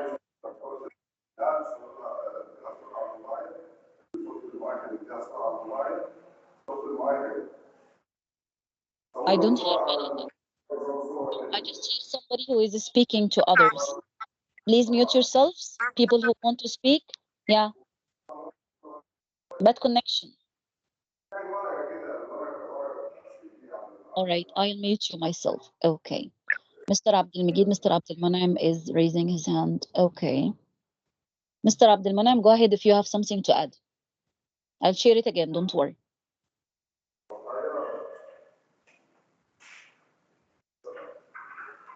So you don't have something to say, Mr. Abdelmajid? I agree with this sentence. We need activities to practice speaking, listening, reading, and writing that we Mhm. can use with all our class. And I agree To with you. achieve, uh, Mhm. to get fed, to get That's التغذية it. المرتجعة feedbacking Yeah. Okay. back. Very good. I agree with you, actually. I agree with you. Yeah, we need activities to practice speaking, listening, reading, and writing. Yeah, we need them all. Why not? Of course, we need them. What else we can use to express the different skills that we have? Okay, Miss, thank you so much. or Thank or these skill so activities realistic? What are these skill activities? the activities that we have studied all over the session and others that we I will do. mean that an activity that go with all skills, listening, reading. Okay, the, the one that you Okay, have mentioned. Mm. okay. What about the jigsaw reading? Don't you make your Mm. students working groups and Yes, discuss yes. so they speak? Don't you make them Oh, okay. read the paragraphs? Mm-hmm. Don't you make them listen to each other when they are trying to find answers to the questions that I provided them with? The four Oh, skills, it's actually. perfect. In fact, oh, it's perfect for Yeah, all these skills. Yes, it's covered. Yeah. and you can Okay. adapt it. If there is an activity that doesn't practice certain skill, you can adapt it and, for example, add a certain step to it that make it practice this. For example, if it's not using the working in groups, why don't you divide your students while they are doing this activity? Why don't you divide them into groups and they practice speaking and discussion together? Okay, together with the Mm. same steps or the main steps of the exercise. This is why these exercises or activities are called flexible. You can adapt to them, Yes. you can change, you can modify in order to suit your learners needs and the objectives and the skills and the areas, okay, and the grammar, the vocab, everything, the resources, the time you have, the levels, the ages, everything. So these are called flexible activities that you can change, you can modify, you can adjust to suit everything. Okay. The third one Miss Mar- is, thank you very much. Who is it? Miss Fat, Okay, Miss Fatma, go ahead. I think is activity of find someone who squares is an activity that uses four skills. Yeah, also, yeah, it's Analytics. also very good, very good. I wanted to say it, but because we are limited in time, so I didn't just provide lots and lots of illustration. And I thought that you will conclude this while you are trying to study or review the content later on of this module, because find someone who is really versatile. You can use it to practice the four skills at once. They speak, they listen, they read, they write, they discuss, they study vocab, they study the tenses, all the tenses. I told you about this before. Please concentrate on this and don't forget about find someone who in your classes. It's important. So thank you so much, Miss Fatma. Let's move on to the green one, storytelling and dictation techniques, as well as songs and poems, can be used with all ages and levels in the English classrooms. Again, we have storytelling. This is an activity. We have dictation, like dictoclass. Okay, they are actually flexible. You can use them with ages, different levels in your classroom. So all the comments of the teachers here are true. Okay, yeah, flexible activities can practice all kinds or most of the kinds of activities, language areas. We need them, they are essential. They can be adapted, everything like this. Okay, is that clear? Yes, it's clear. Okay, Yes, let's Miss move on Clear. to okay, let's move on to some activities and how to adapt to them. Well, I have four examples of activities who are flexible activities. I mean, that you can adapt to suit the levels and different ages and the limited resources and large groups and time and everything. Okay, so give me a second. I will share the slide here.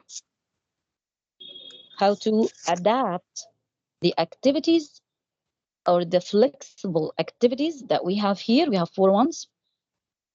We can adapt them in order and change them. Adapt means change. You can change them. You can add changes to them so that they suit. We have dictogloss and we have studied it before, but no problem if we have a look at it. All right.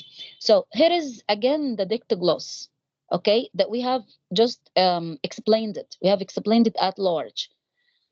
How I want you again, and I'm sure you have read it before, but no problem, read it again and answer this question. How could you adapt the dictogloss activity for lower levels? How could you adapt the dictogloss activity for lower levels? Look through the ideas here, the information on the slide, and try to answer this question. You think and I'll think, and we discuss together. How to change it, how to adapt it, how to modify it for lower, to suit lower learners, weak learners, I mean, lower levels. I mean, weak learners, primary students, that sort of thing.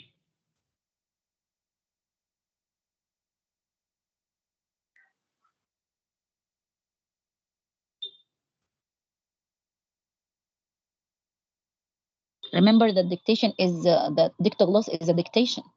You say, I'll remind you about it again.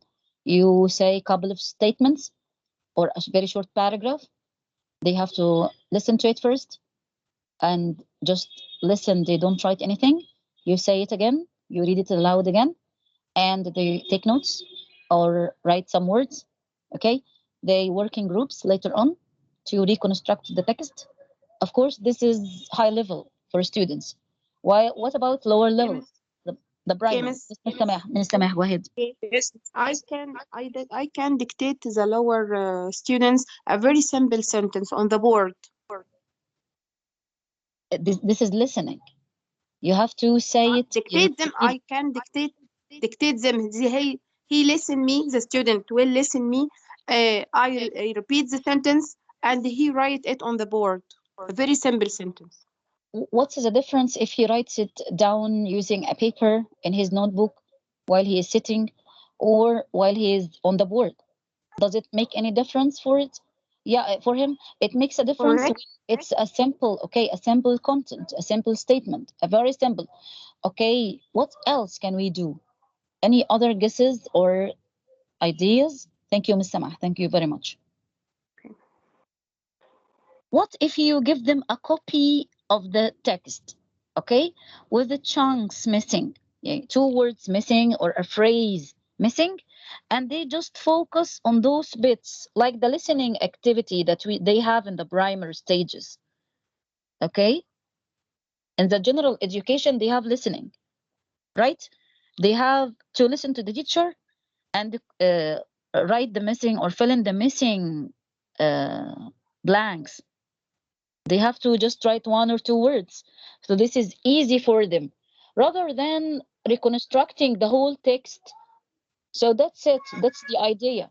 The same activity, but with a change, a modification, and Answering questions.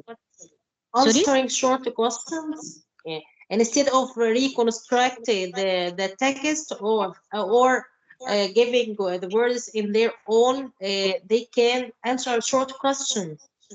Very good, a very good idea. But beware that the questions are short and the answer for these questions just answering using a word or 2 words, okay? Because they are low learners. Specific. Answer Yeah. is specific. Okay. 1 or 2 words. The answer is just 1 or 2 words, so that they don't write much because they will not be able to write too much. Okay?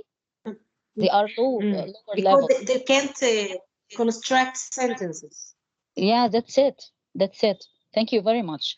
So let's move on to another activity and one of the flexible activities that we have, and read about it, remember about it, and answer some questions about how to adapt this activity. So the coming one is songs and poems. We haven't discussed it during this session in the first place, so maybe we will discuss it now. I've already provided you with a video on songs on the WhatsApp group. So songs, just a minute, I'll bring it. Okay, songs and poems. Songs with the younger and poems with the older. That's it. Can you see the slide, my dear colleagues? Hello, everybody. Okay. Yes, Okay. Miss Yes, Marwa, Miss it's Marwa. clear. Okay. Let's read through the songs and poems activity.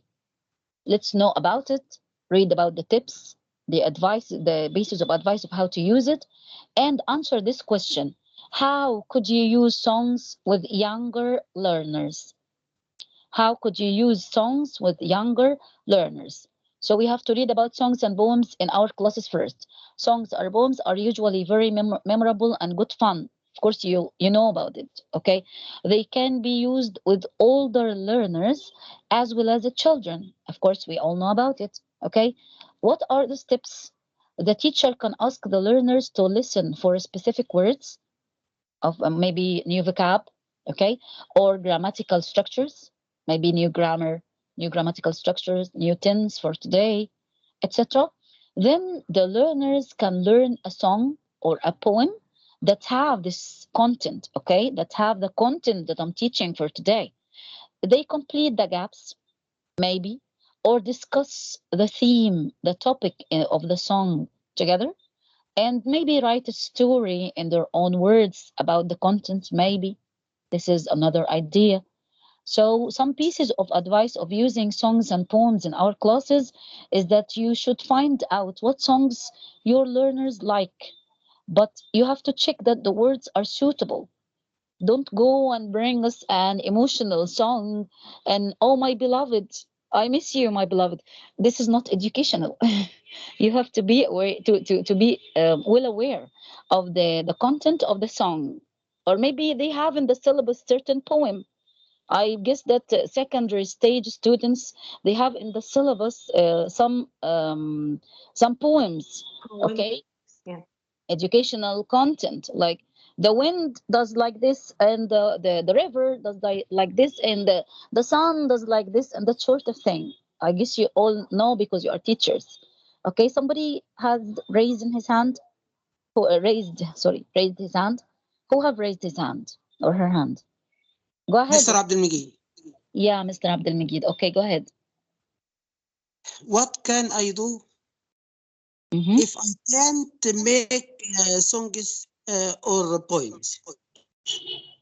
If you can't make songs, what? Songs and poems. You How? can't How I give them? you can't use them? I can't get them.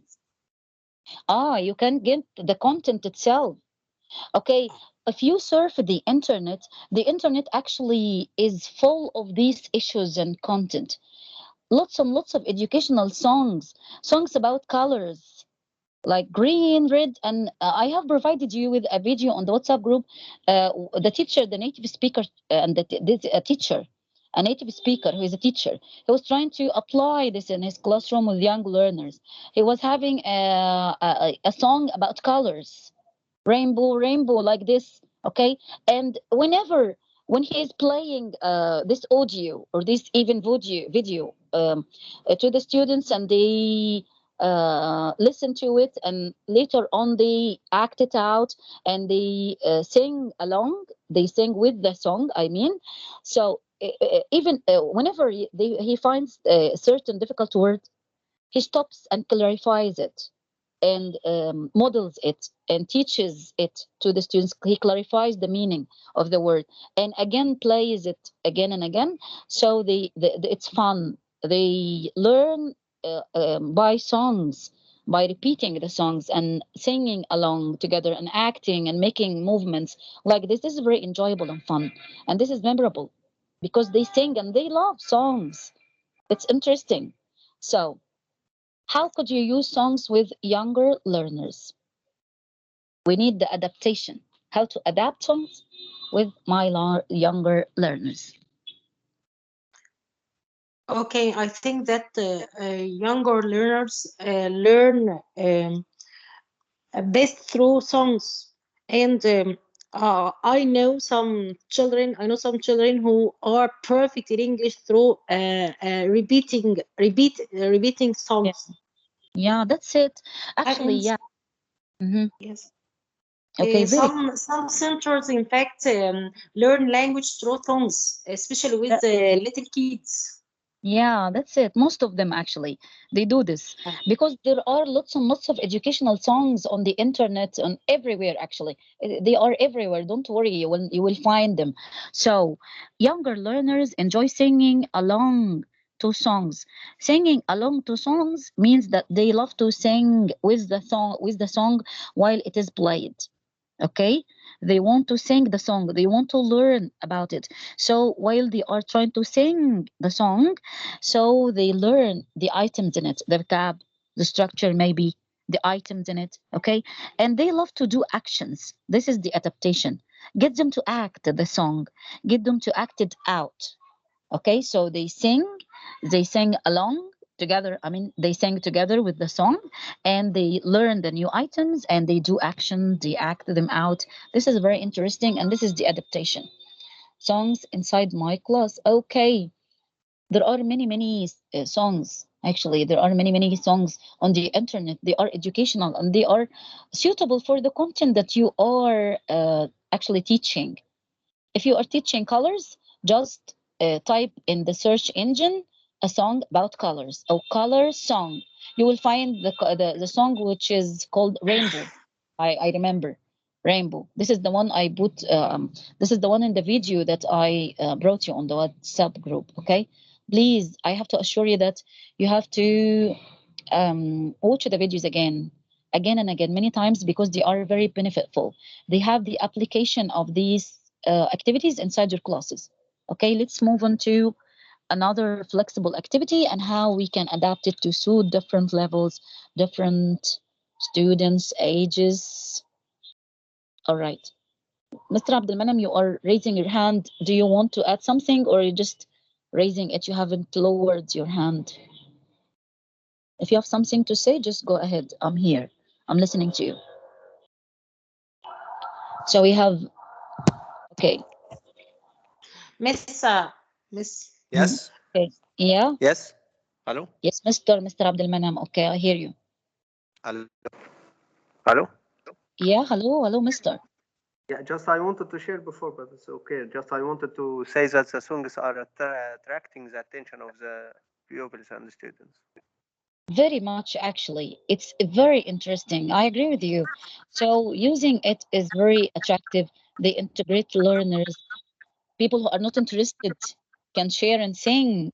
Okay, it's very interesting. Thank you very much, Mr. Abdelmanem. So now we have something which is a bit different. We haven't studied today, vanishing dialogues. What are the vanishing dialogues? How to use them? I have a video. Okay, I have a video having the vanishing dialogue and how to use them. But do you have a connection, a good connection, so that we can watch it, or maybe you watch it on the WhatsApp group? It's there on the WhatsApp group also. What are your suggestions? What do you suggest? Should you go? I have watched it. You have watched it. How do we apply vanishing dialogues inside our classrooms? Of course, they are dialogues. Okay, miss. Okay. Yeah, yeah, go ahead. We apply. I applied this activity in the class, like complete the dialogue, uh, write the missing parts of the dialogue. It's very important. It's very easy. Very good. Thank you so much. Very good. What else? Who can explain the way how we can apply this inside our classes? First, we start by building a conversation. Uh-huh. Yeah, we form the conversation together. We may draw two faces on the board, and I and together with the learners, we can invent names for the faces, and we can form the dialogue. Okay, it has to be Yes, again a real situation. What else? What are we can drill it with the students very good? to make sure of the pronunciation. Very good. So like a model. Yeah, we model the Yes, dialogue then through telling. They repeat after us. Yeah. then we can start by deleting some words only Very and good. ask students try to complete the missing words. They repeat the whole dialogue again, but completing the word, the missing word. Very good. What else?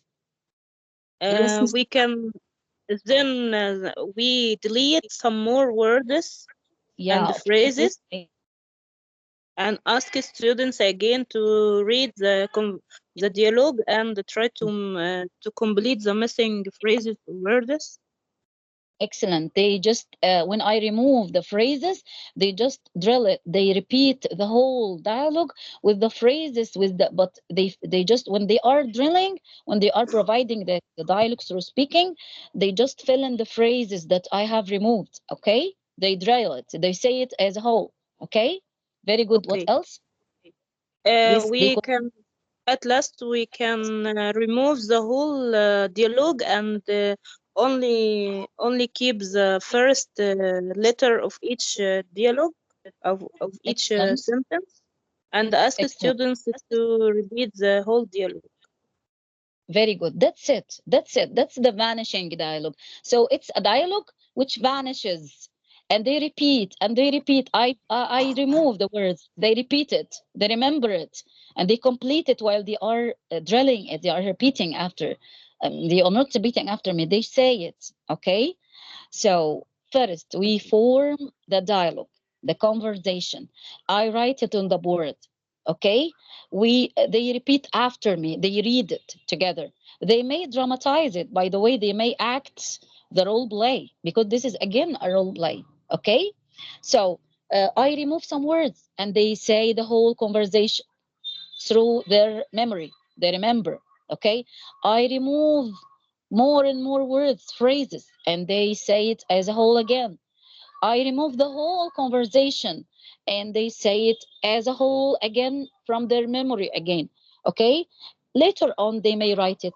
They may fill in spaces, written dialogue and having some spaces and they fill in.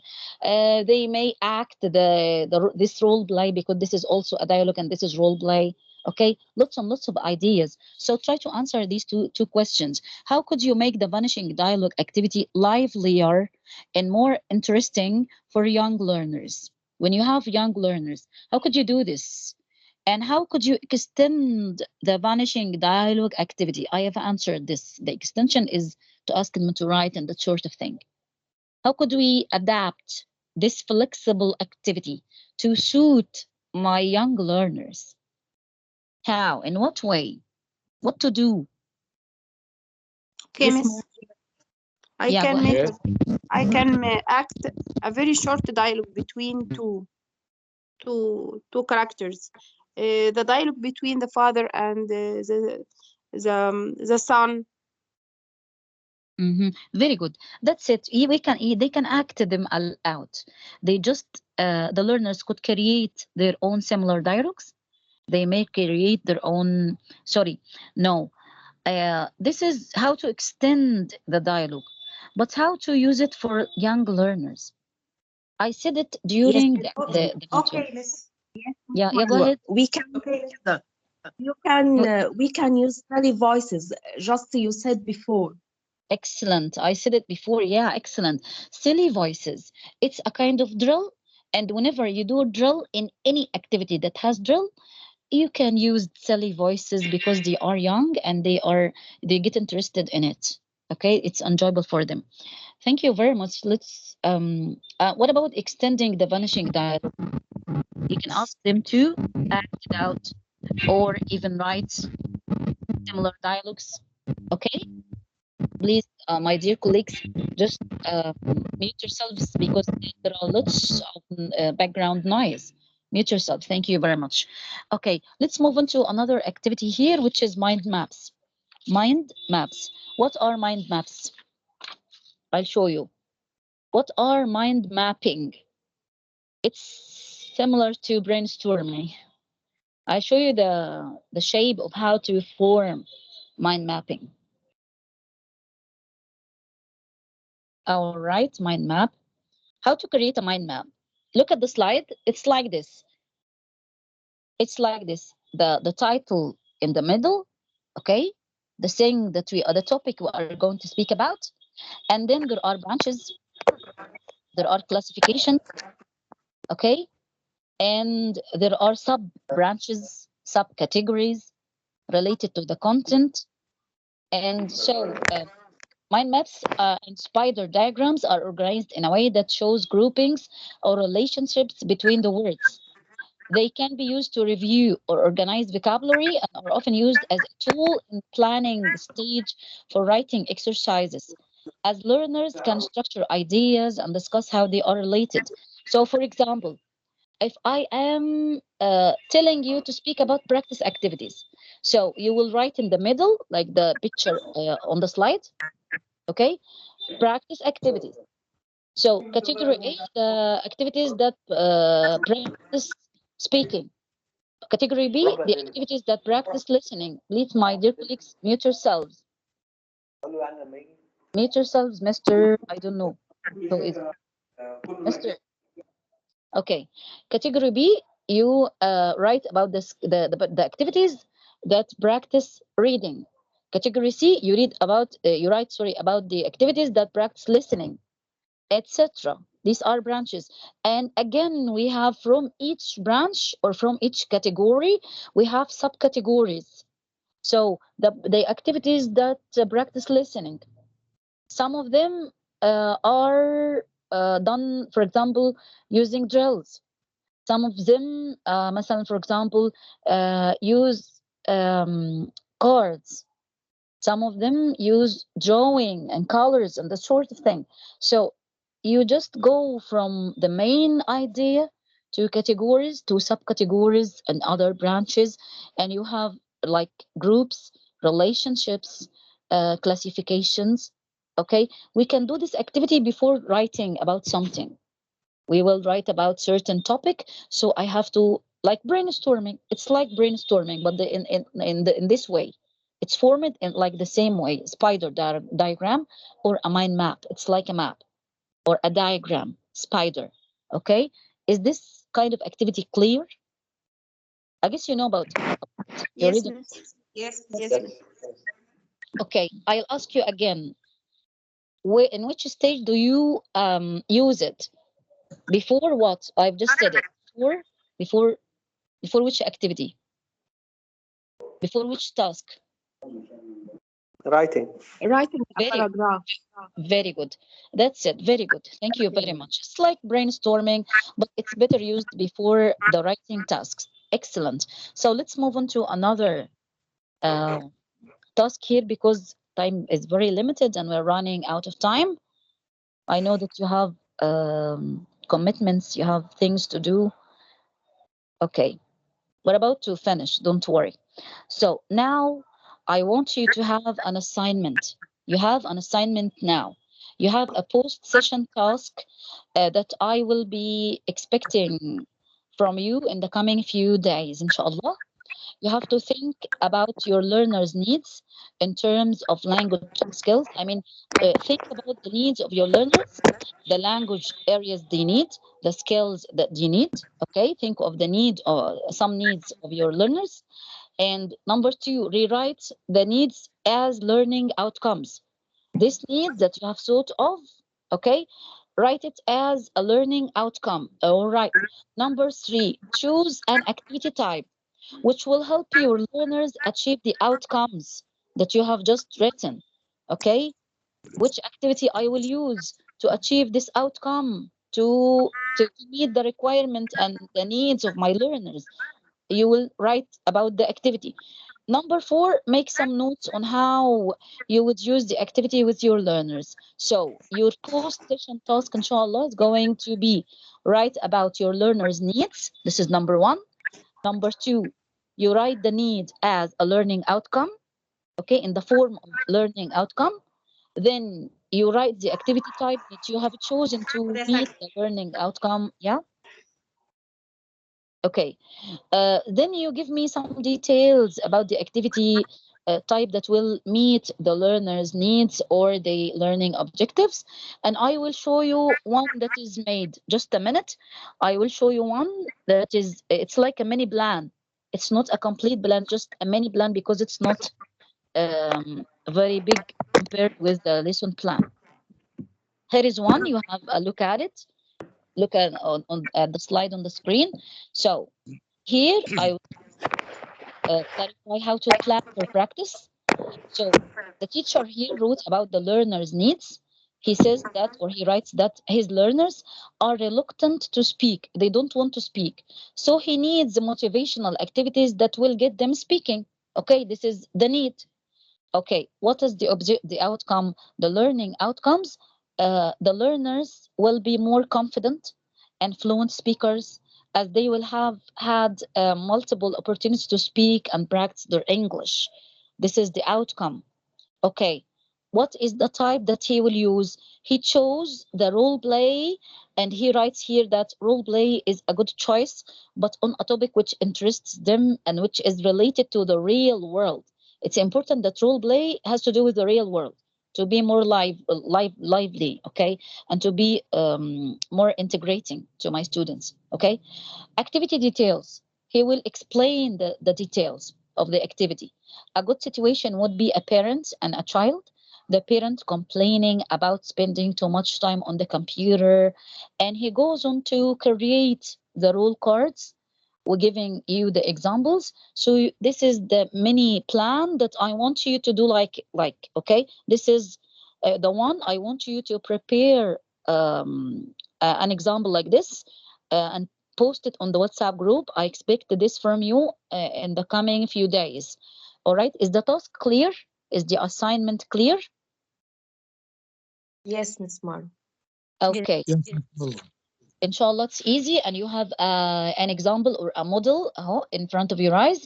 You have it, and I will put it on the WhatsApp group. I will put the whole presentation on the WhatsApp group, and you have the videos, and you have to read about the content of the module, study it very well, and watch the videos many times in order to be well acquainted with the steps of every activity. Because actually today we discussed lots and a huge number of activities. I hope that you have understood them all. And I am here also on the WhatsApp anytime if you need any help to maybe you need me to clarify again or explain again the kind of activity you didn't have the whole picture of, okay, through the session. So now I want you to provide some kind of reflection. Reflect on the content of the module. What did you understand from the, write in the chat box. What did you understand from this session? This is the last step here in the module.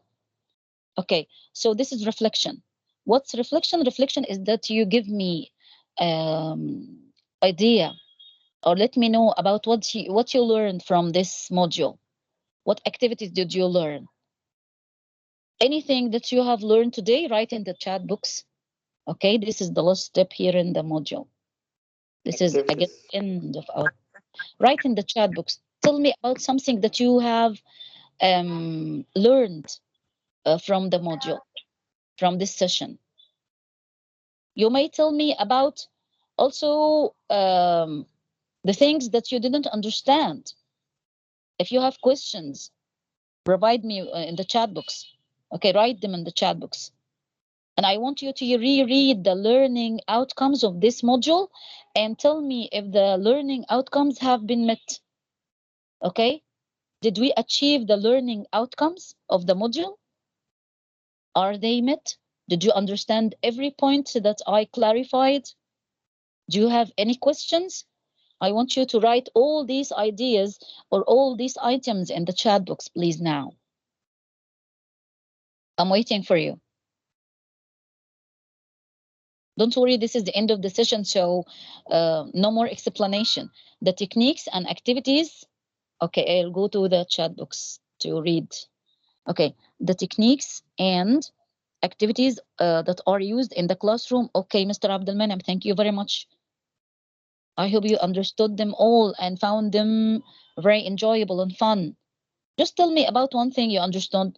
Tell me about what are the areas that you didn't understand, so that I may provide you with videos, more videos on the WhatsApp, some more clarification. I can give you a hand, Mr. Abdelmanem. Some activities like brainstorming, mind mapping. Very good. Thank you very much. I understand what we said. Thank you. Thank you, Miss Heba. Okay.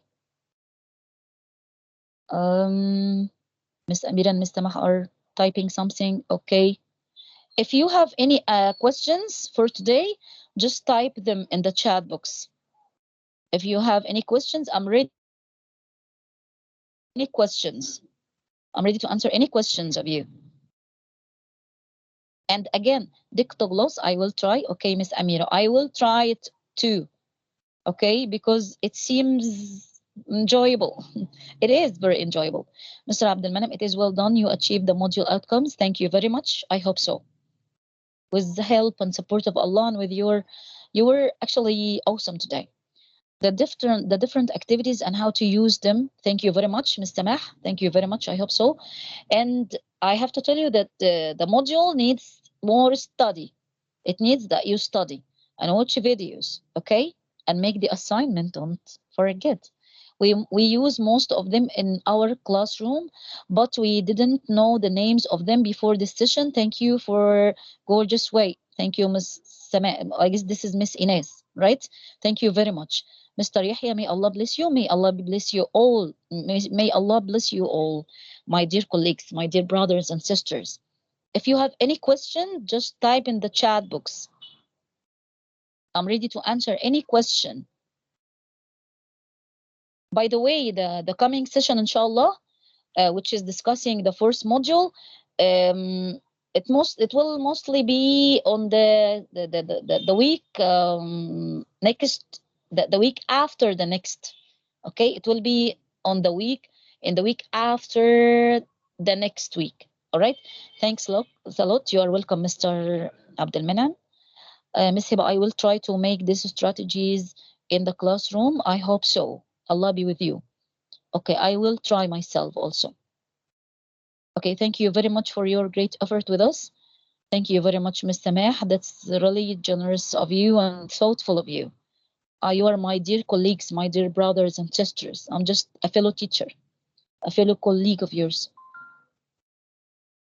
Thank Allah it went well today. Alhamdulillah.